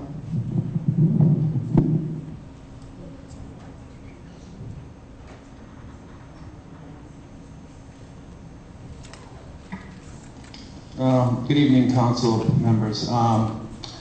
Margaret, thanks for introducing the bill. It's brought a lot of attention to the issue, and it is a broad and far-reaching, there's a lot of impacts to the farmers, and I would just recommend we start, get an ad hoc group going, and then look at a bill at that time. That's already been said a few times, and I actually agree with some of the other people like Nancy Redfeather that the university maybe should be back involved with the, if we've gone off track with GMO, let's find out, but don't write a bill to kill it. We need to study how to coexist or help farmers get out of the business. Maybe that's what we should be talking about. Open the county dollars. Open up your wallets, county. And if you want farmers to divest and businesses that already have their livelihoods staked in the GMO world, where it was a legal crop yesterday and it may not be tomorrow, if you pass these type of bills or restrict it heavily, if you want us out, get us out. Pay us out or transition us out. Give some educational programs for the farmers to possible transition to other crops, that's fine. But step in our shoes sometime.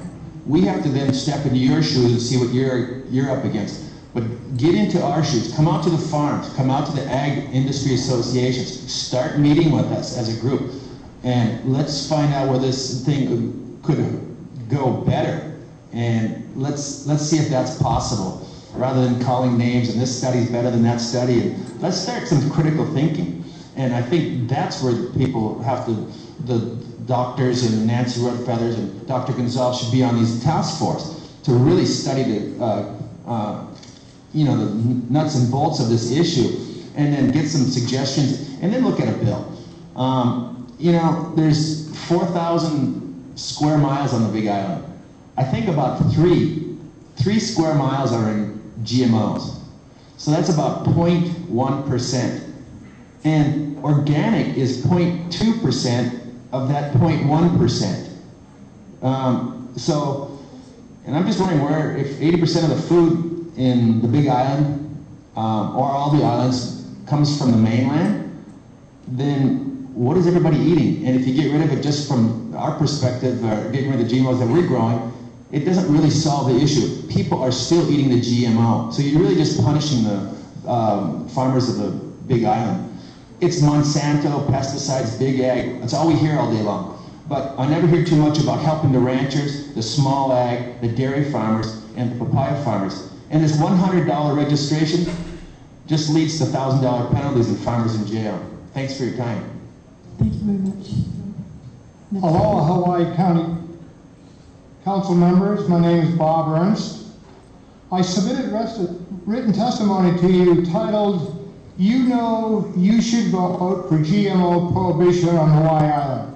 You should vote for Bill 113. Please vote for Bill 113 and not for any amendments that weaken it," and I guess those would be described as the Onishi amendments, "and vote for any amendments that would strengthen it. It is common knowledge why we all know you should vote for Bill 113 for the following reasons.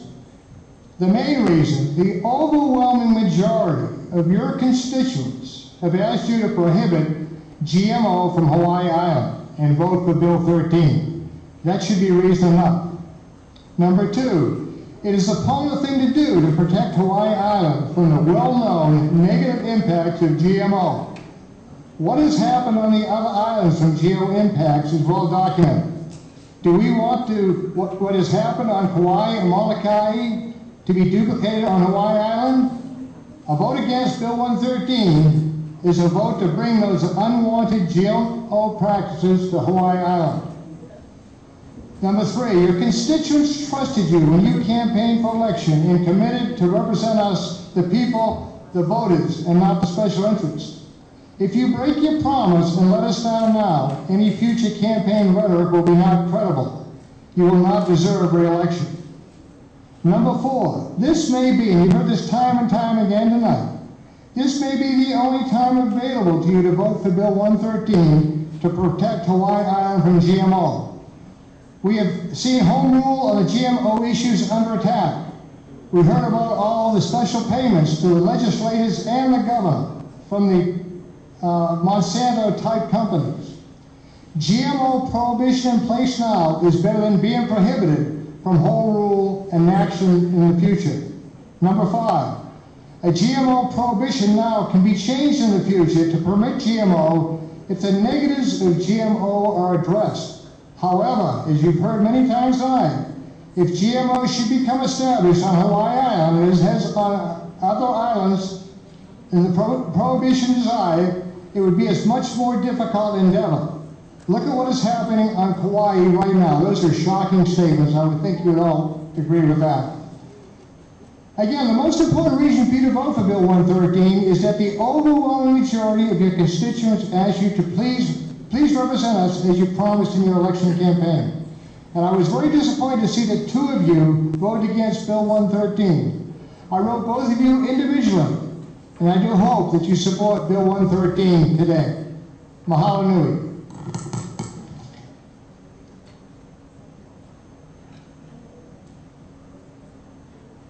Thank you.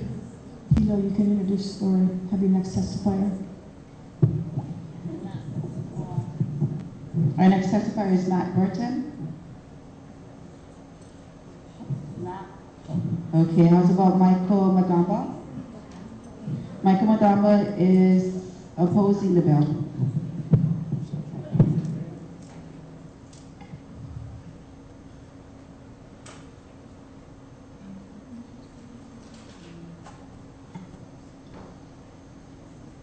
Hello, Council. One of the couple things that been repeatedly said tonight is about pesticide and food safety. Does everyone really think that if GMOs are banned on this island, that the pesticide use would dramatically decline? You know, if you would ask a real farmer, with the introduction of GMOs with GMO papayas, we actually use less pesticide and herbicide at this time because we have less diseases that we need to control. And to address the issue about food safety, are you guys really addressing the issue of food safety by banning GMOs when you have 29 pages of processed products with GMO ingredients in them? So what's the logic in that? Are you really protecting the island, the citizens of this island? You know, a lot of people have said that there's no effect on papaya farmers on Bill 113. The registration alone put a tremendous burden on our papaya growers. You know, the registration itself, there's a fee for it. And we have to register every single pesticide, herbicide, and everything that we use on the farm. I would vote for that if every single farmer on this island would do the same thing. So it would be fair across the board. I'm talking about organic, conventional, and GMO farmers all have to register. Then I'll be okay with that. And if you guys do decide to pass this bill today, please ensure that there is a sunset date on this law, on Bill 113, to coincide with the conclusion on the formation of a task force or an ad hoc committee. So we're not working backwards. If you guys do decide to pass this bill, please have that sunset date in place. But at the end of the day, who are you guys going to believe, council members? The real expert that we have in our community, scientists that have gone to school for 8, 10, and God knows how many years, or the people that spend hours on end or have too much time on their hands on a computer, which are referred to as Google scientists. Thank you. Thank you. Are there any other people in Hilo wishing to testify? No, that was our last testifier. Okay. Thank you. Then at this time, I'm going to close public testimony, and I'm going to ask the clerk to please read Bill 113 into the record.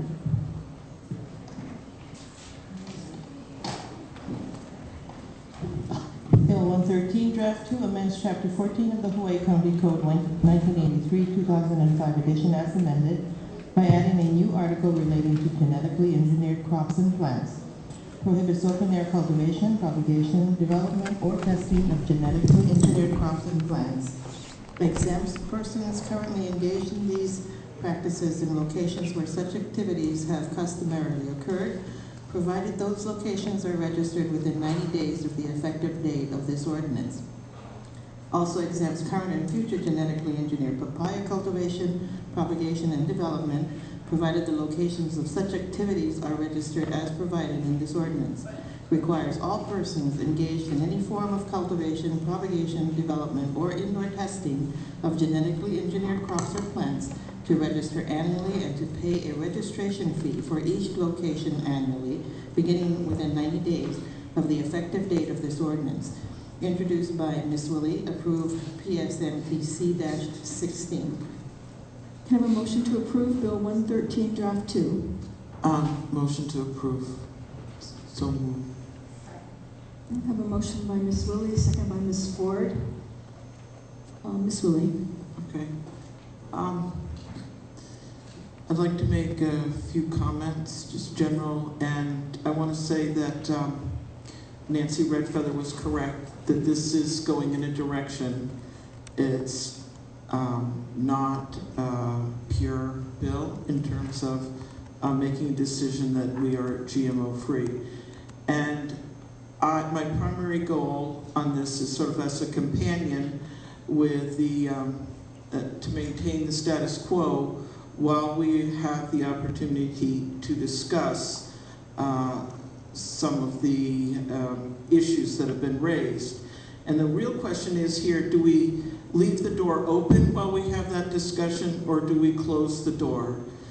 And in my view, with all of that I have read and all of that I have researched, it's critical that we close the door on further spread of open air GMOs on this island while we have that discussion. If it's an open door, we're just saying head in the direction of Kauai in Latin America and all of the other problems that we've observed, and we'll just be ignoring them. GMO bills can be written on different ways, like protect the consumer, patent rights, right to know. My focus has been on agriculture, private property rights, protecting non-GMO farmers, non-GMO or neighboring properties, water sources. Basically the soil, the microbes, the beneficial insects, just from our relationship to the Aina, Malama the Aina. It could go on to other levels, but that's where I am. And the key here is that both the GMO gene drift or GMO pollen, cross-pollination, and GMO pesticide drift, and that impact.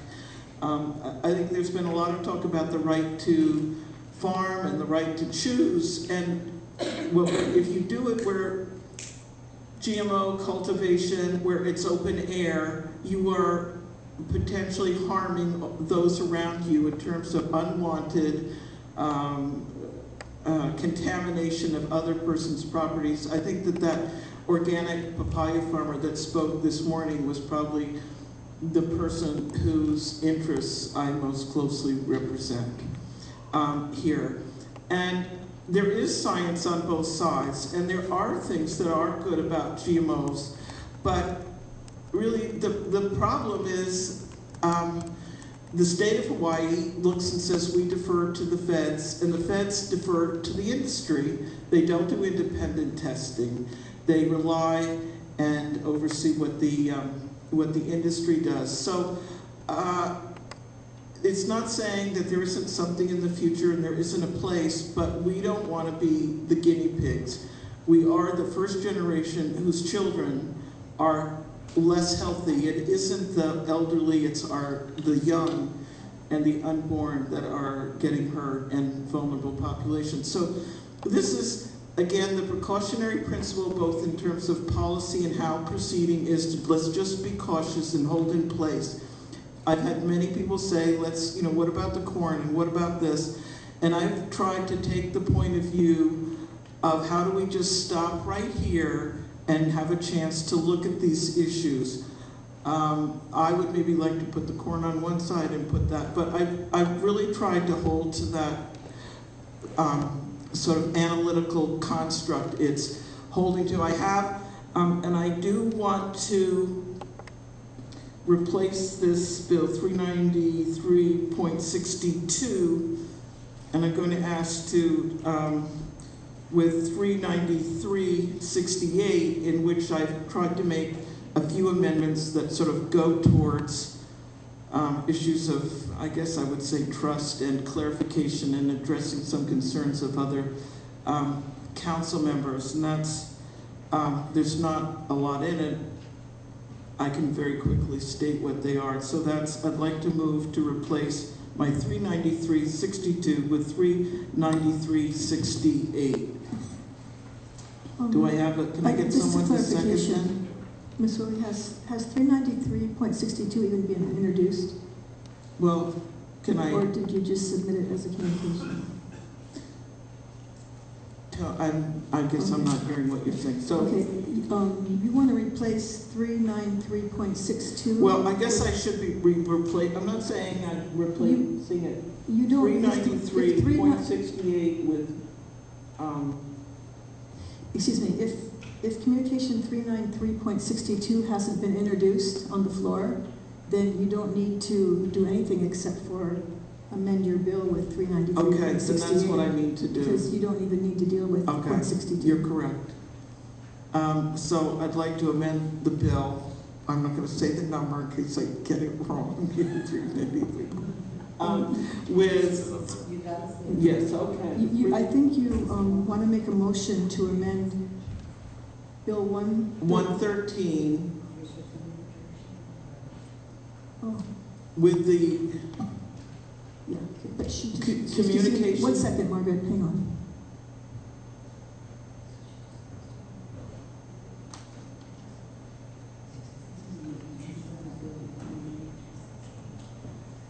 Okay, that's correct. You, I think what you're asking to do is amend Bill 113 Draft 2 with the contents of communication 393.68. Correct. Okay. Can I just ask you one question before we do that? What about .69 that we just received? Forget that. 60. Okay. Yeah, just forget that. Okay. So the motion on the floor, Ms. Willie would like to move to amend the bill with contents of communication 393.68. Second. Okay. It's been seconded by Mr. Kanuha. Okay, and very quickly, what I have done here is I've added a few more findings that sort of clarified where the bill ends up right now, and in terms of why this is a local agricultural policy and focuses on why home rule is important in this area. And I did change the title of the article to restriction of genetically engineered crops. I was trying to address what Ms. Eoff had said, and I actually had it a little bit different, just relating to genetic engineering, and John Hendricks worked with me and wanted it to be written this way. He felt there was greater clarity. Then in terms of substance, and if you could look on page 5, this bill, and I'm going to go to, I think, registration first. It adds a section that would allow the county to withhold from the public certain information, such as the name of the registrant and the exact location, where doing so, where the disclosure of that detailed information would otherwise frustrate the ability of the county to obtain accurate information. And that's in line with the Uniform Right to Know Act 92F-13. Just what I think, trying to address some of the fears that people have had. I did add that people would give what their council district is so that one could provide this information in a more summary form rather than pinpointing specific person. So I just wanted to address some of the fears that I've raised. And then I put in an emergency exemption, and this is something that I personally felt I would want to leave for the ad hoc committee.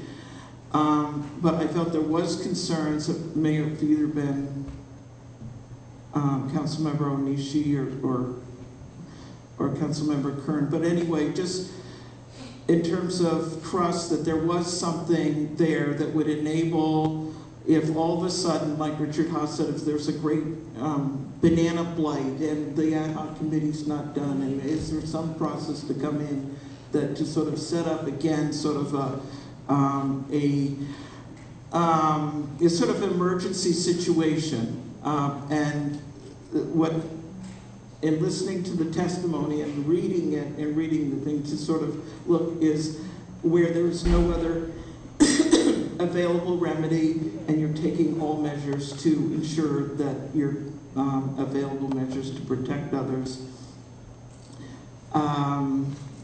So I included that. And then I also worked with Corporation Counsel on the remedies section. And it may not be perfect, but I basically aligned it to the way that it is with taro and coffee, so that as we went into the ad hoc committee, you wouldn't have one with a certain sort of construct and the other not. And I did look at many other municipal ordinances relating to GMOs and somewhat clarified the language here, but I did change it to a line. So this is not perfect. This is a step. I feel committed that we're taking the step towards stewardship. To me, that's where the whole thing's about. And it's one step, and let's go on. And it's trying, in risk assessment, you have to look at how likely is it something will happen, and how bad is it if it happens. Basically, as you can see with papaya, once it's in, it's done. So there is a balancing here, and I ask for the council's vote. I have no problem if we wait and maybe wait till tomorrow in terms of the others who aren't not present, but that sort of covers. Let me just say I did have one other amendment that just would offer an alternative of adding in an administrative remedy, but it does not need to happen at this time. So I yield. Mr. Yoshimoto. Oh, thank you, Madam Chair. As to the amendment, Ms. Willie, this just got handed to us tonight. I don't know, maybe an hour ago. So I'm having, having problems, I guess, processing it. On its face, it looks like it sounds better than what you have now, because I know you're trying to address concerns as we're coming along. But the problem that I have, I guess, is that when when you withdrew the bill from before and you said you're going to do it one time, and now we're getting more amendments, and it just, I think at this late hour, and I can't process this now. Plus, I'm going to have to, talk to more people about the amendment itself. So I don't think recessing until tomorrow is going to give me enough time to figure out on the amendment. I was just prepared to just go with what we have here or the amendments that were agendized, and those aren't going to happen because Mr. Onishi's not here, so that's fine. But I don't feel like we're ready because this just got handed to us. So I do think it is a little better though. And can I answer that, respond to that?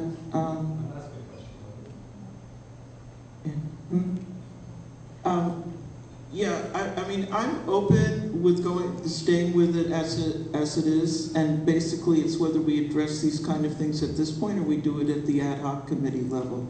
So, and I don't think there's that much here that you would have a problem looking over it and reviewing it by tomorrow. I mean, we do far more complex things with okay, maybe everybody's too tired, but there's not all that much here. If we hold over till tomorrow afternoon, we can discuss it. If we're not able to vote on it, we can then put it off. But I don't think, I tried to keep it relatively simple in terms of what is changed. So. Did you want to respond? Yeah, just real to keep it really simple. I mean, you know, when we get an amendment and we're basically going to be tasked with, you know, looking at what we think it says, then consulting people, whether it's, you know, this department or that department, what impacts, you know, is it health, is it earth, and then consider other amendments. So I don't, you know, for me, I can only speak for myself. I can't do this by tomorrow because we have a council meeting to run. I still have to eat dinner. Okay. But if other council members think they can go ahead and do it, then that's okay. I'm just saying that, you know, I want to look at it, analyze it, and then figure it out. I'm just encouraging that we do just put it on for tomorrow afternoon, and if still people don't feel they can do it, I'm happy to move along. But I know that we cleared a lot of tomorrow afternoon, and I eliminated things that I had and moved them. But one more thing, does the public have this amendment? Were they able to testify as to this amendment? Because this wasn't agendized, right? Because this is just handed to us. This is the same as what's there, except there's one place where the word modified is changed to engineers. It's sitting right over there. Oh, okay. And that was just, I would consider a typo. So everyone's, it has this other than one typo. So okay. That's why I went with this one and not. So just to be crystal clear, so because there's a bunch of communications here before us. So you're only going to do 68. You're not going to do 69 or 65 or anything else that you submitted, right? So 65 has been public, has been out there, and there's only one word different, and that was a typo in the processing, and that's why I did 68 rather than the one that's everybody has had here. Okay. All right. So communication 393.68 is the communication that was released yesterday afternoon. Yes, with the change of genetically modified to genetically engineered. In the title it said genetically modified, and I changed it to genetically engineered. Thank you. Ms. Poindexter? Yeah, I just, Mr. Yoshimoto stated also that this is better than what was written. I agree too because of the emergency exemption, and that was my concern, and I think that was a concern of some of the farmers who were talking about if something should happen. So being that we just got this yesterday too, I would like more time to read it. Skimming over it, it looks a lot better. So I don't know, like tonight, for me to make a decision tonight, I don't think, okay. But I agree, it does look better. So thank you. Ms. Ford? Well, I have a different point of view. First of all, even the first one I got today, 0.65. And a lot of the things that are in here I think should be going to the ad hoc committee. I would prefer to have the bill as it is. I look at these emergency exemptions, and while superficially I think they look okay, I can envision a situation where everybody's got an emergency and needs to have an emergency exemption if they want to pursue GMO. So to me, I look at these emergency exemptions as a giant loophole, and it says, and the exemption, unless I'm missing it, who's making the exemption? It doesn't say in here who's the, if it's me, then fine, we can do the emergency exemption section. But when I look at this, it says the council may grant an emergency exemption by way of a resolution. You think we got trouble now listening to testimony? We're going to have the same many hundreds of people testifying on an emergency exemption. So I'm having a problem with that. I'd rather see it be the council than anything else, because at least we're responsible to the people in our district. But I'm having an issue with all of this stuff because I'm thinking this is the type of thing that should be going to the ad hoc committee. I'm not sure that I'm going to support this. I yield. Thank you. Council members, I would just like to make a suggestion. I'm not sure if everyone is as tired as I am, but I'm having a hard time processing at this point, and also because we're missing 2 council members.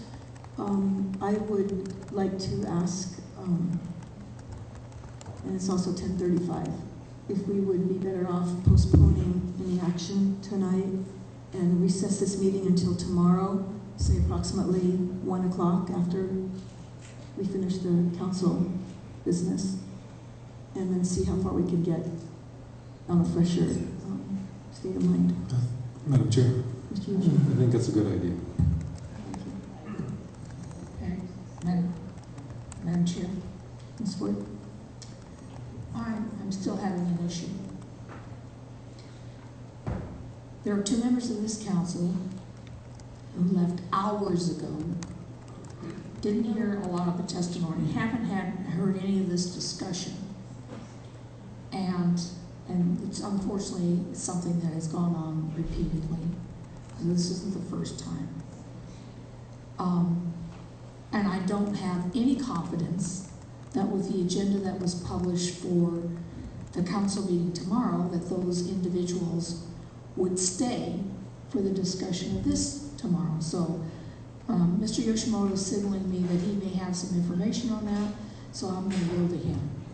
I thought there was an excuse letter submitted. I'm trying to find it. That someone was going to be able to stay. Was that for today? No, that's for tomorrow. This is for today. I thought there was one for tomorrow. If you give me a second, I can.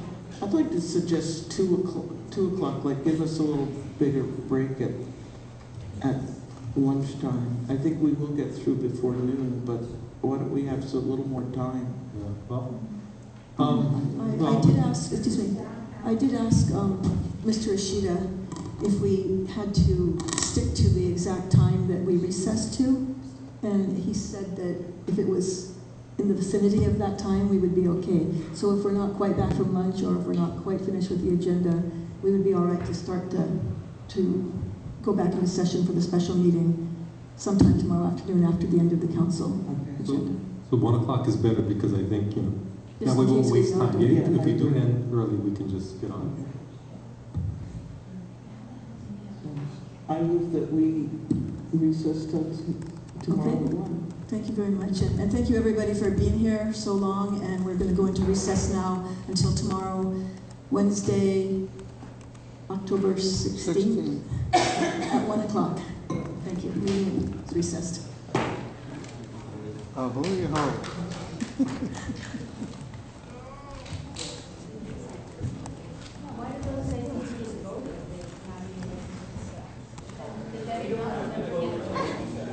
Because we need their vote. Claire, we need their vote. One of them.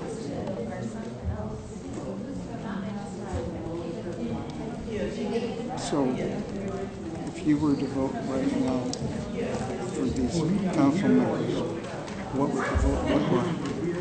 Oh, Pro I'd keep versus con? I'd keep the West Side girls and not Val. What? I'd keep Brenda, Yeah. Karen, and Margaret. The rest of them can go jump in a lake. No kidding? Oh yes. Oh, that's going to be they're bad. interesting. They're Yeah. bad. Yeah. All of them. Yeah. Yep. Yeah. Bought and paid for it. Yep. Yep. I Okay. don't even think that it's that. They're just, yeah. Yeah. They're just not good. Yeah. Evil. Evil. Yeah. Okay. Hey, wait. I heard that you helped buy me a sandwich. You're welcome. Yeah. Thank you for all the good work. Told him while I give him his birthday spanking. That's right. Happy birthday. Facebook told me. I forgot to tell you that Facebook told me it's your birthday. So that's what we have to deal with tomorrow. Yes. So tomorrow's going to be exciting. It's going to be Yeah. fracking all morning and then GMO all afternoon. Yeah. Oh boy. I'm never going to get to edit video, you know. So, It's never going to happen. I'm still trying to get caught What up do you on know about promos the done. meeting that was supposedly being held during Ironman down at the Fairmont Orchard? I heard a couple months ago that they had rented the Fairmont Orchid for some sort of big thing. So I don't think it has anything to do with right here now at all. That stuff was set up months ago. But it's awful handy that they're on this island. Yeah, During I mean, this you time, can call I mean, a they meeting knew anytime. in May that this was going to go at least several months, yeah? Yeah. Yeah, how about that? Yeah, interesting. Anyhow, God bless us all. Happy birthday. Thank you, thank you. Yeah. Okay, streamer people. Uh-oh. We just got the plug-in warning. It's that time. Okay, so did everybody catch that? We're going to come back again tomorrow at 1 p.m. or sometime.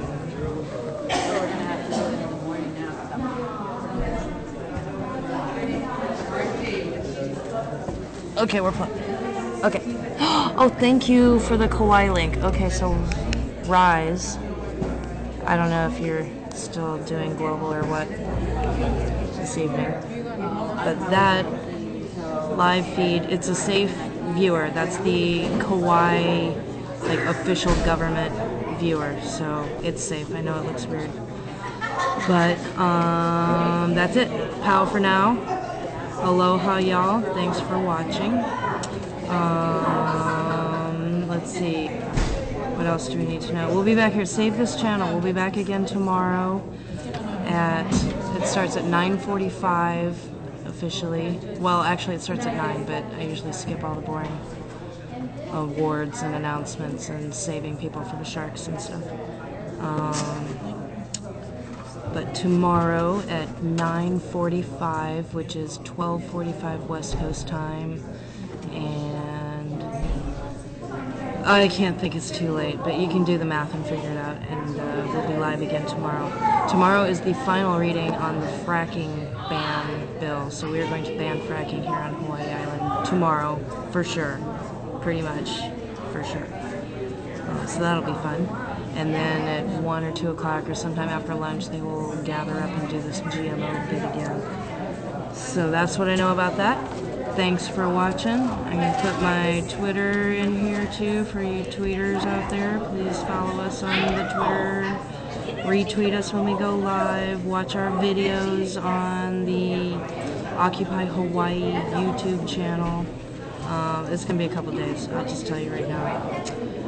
It's a lot of video. I've already got, like, what is that, 6-7 hours almost of video for today. But these archives should be available immediately if you want to watch the same angle again. Okay, that's it. I gotta start putting stuff in a bag before they accidentally turn the lights off on me, like they did earlier today in Hilo. They do that. Ahui ho, aloha y'all. Where are you going? I need to talk to you.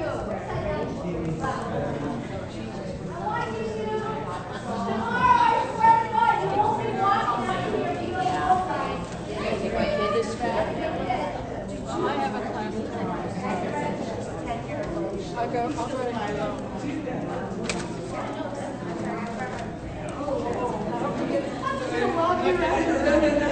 You're my new friend.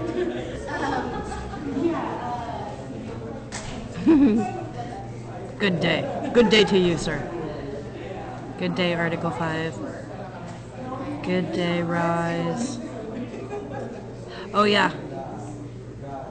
Okay, Rise. Alright, so update for Rise quick before we cut out. Yes, they are putting it off till tomorrow. They're going to have regular council meeting in the morning anyway. So they're going to meet for that. They're going to ban fracking. And then they will come back after lunch and do this GMO bit again. So we will start at 9:45, which is 12:45 West Coast for the fracking thing. And then GMO will start up in the afternoon, probably 1 or 2 o'clock, which will be, what, 4 or 5 o'clock, I don't know, later. All day. We're going to be on all day tomorrow. Again. Okay, now I really got to go. Everybody's gone but me. Mostly. Okay, ahui ho.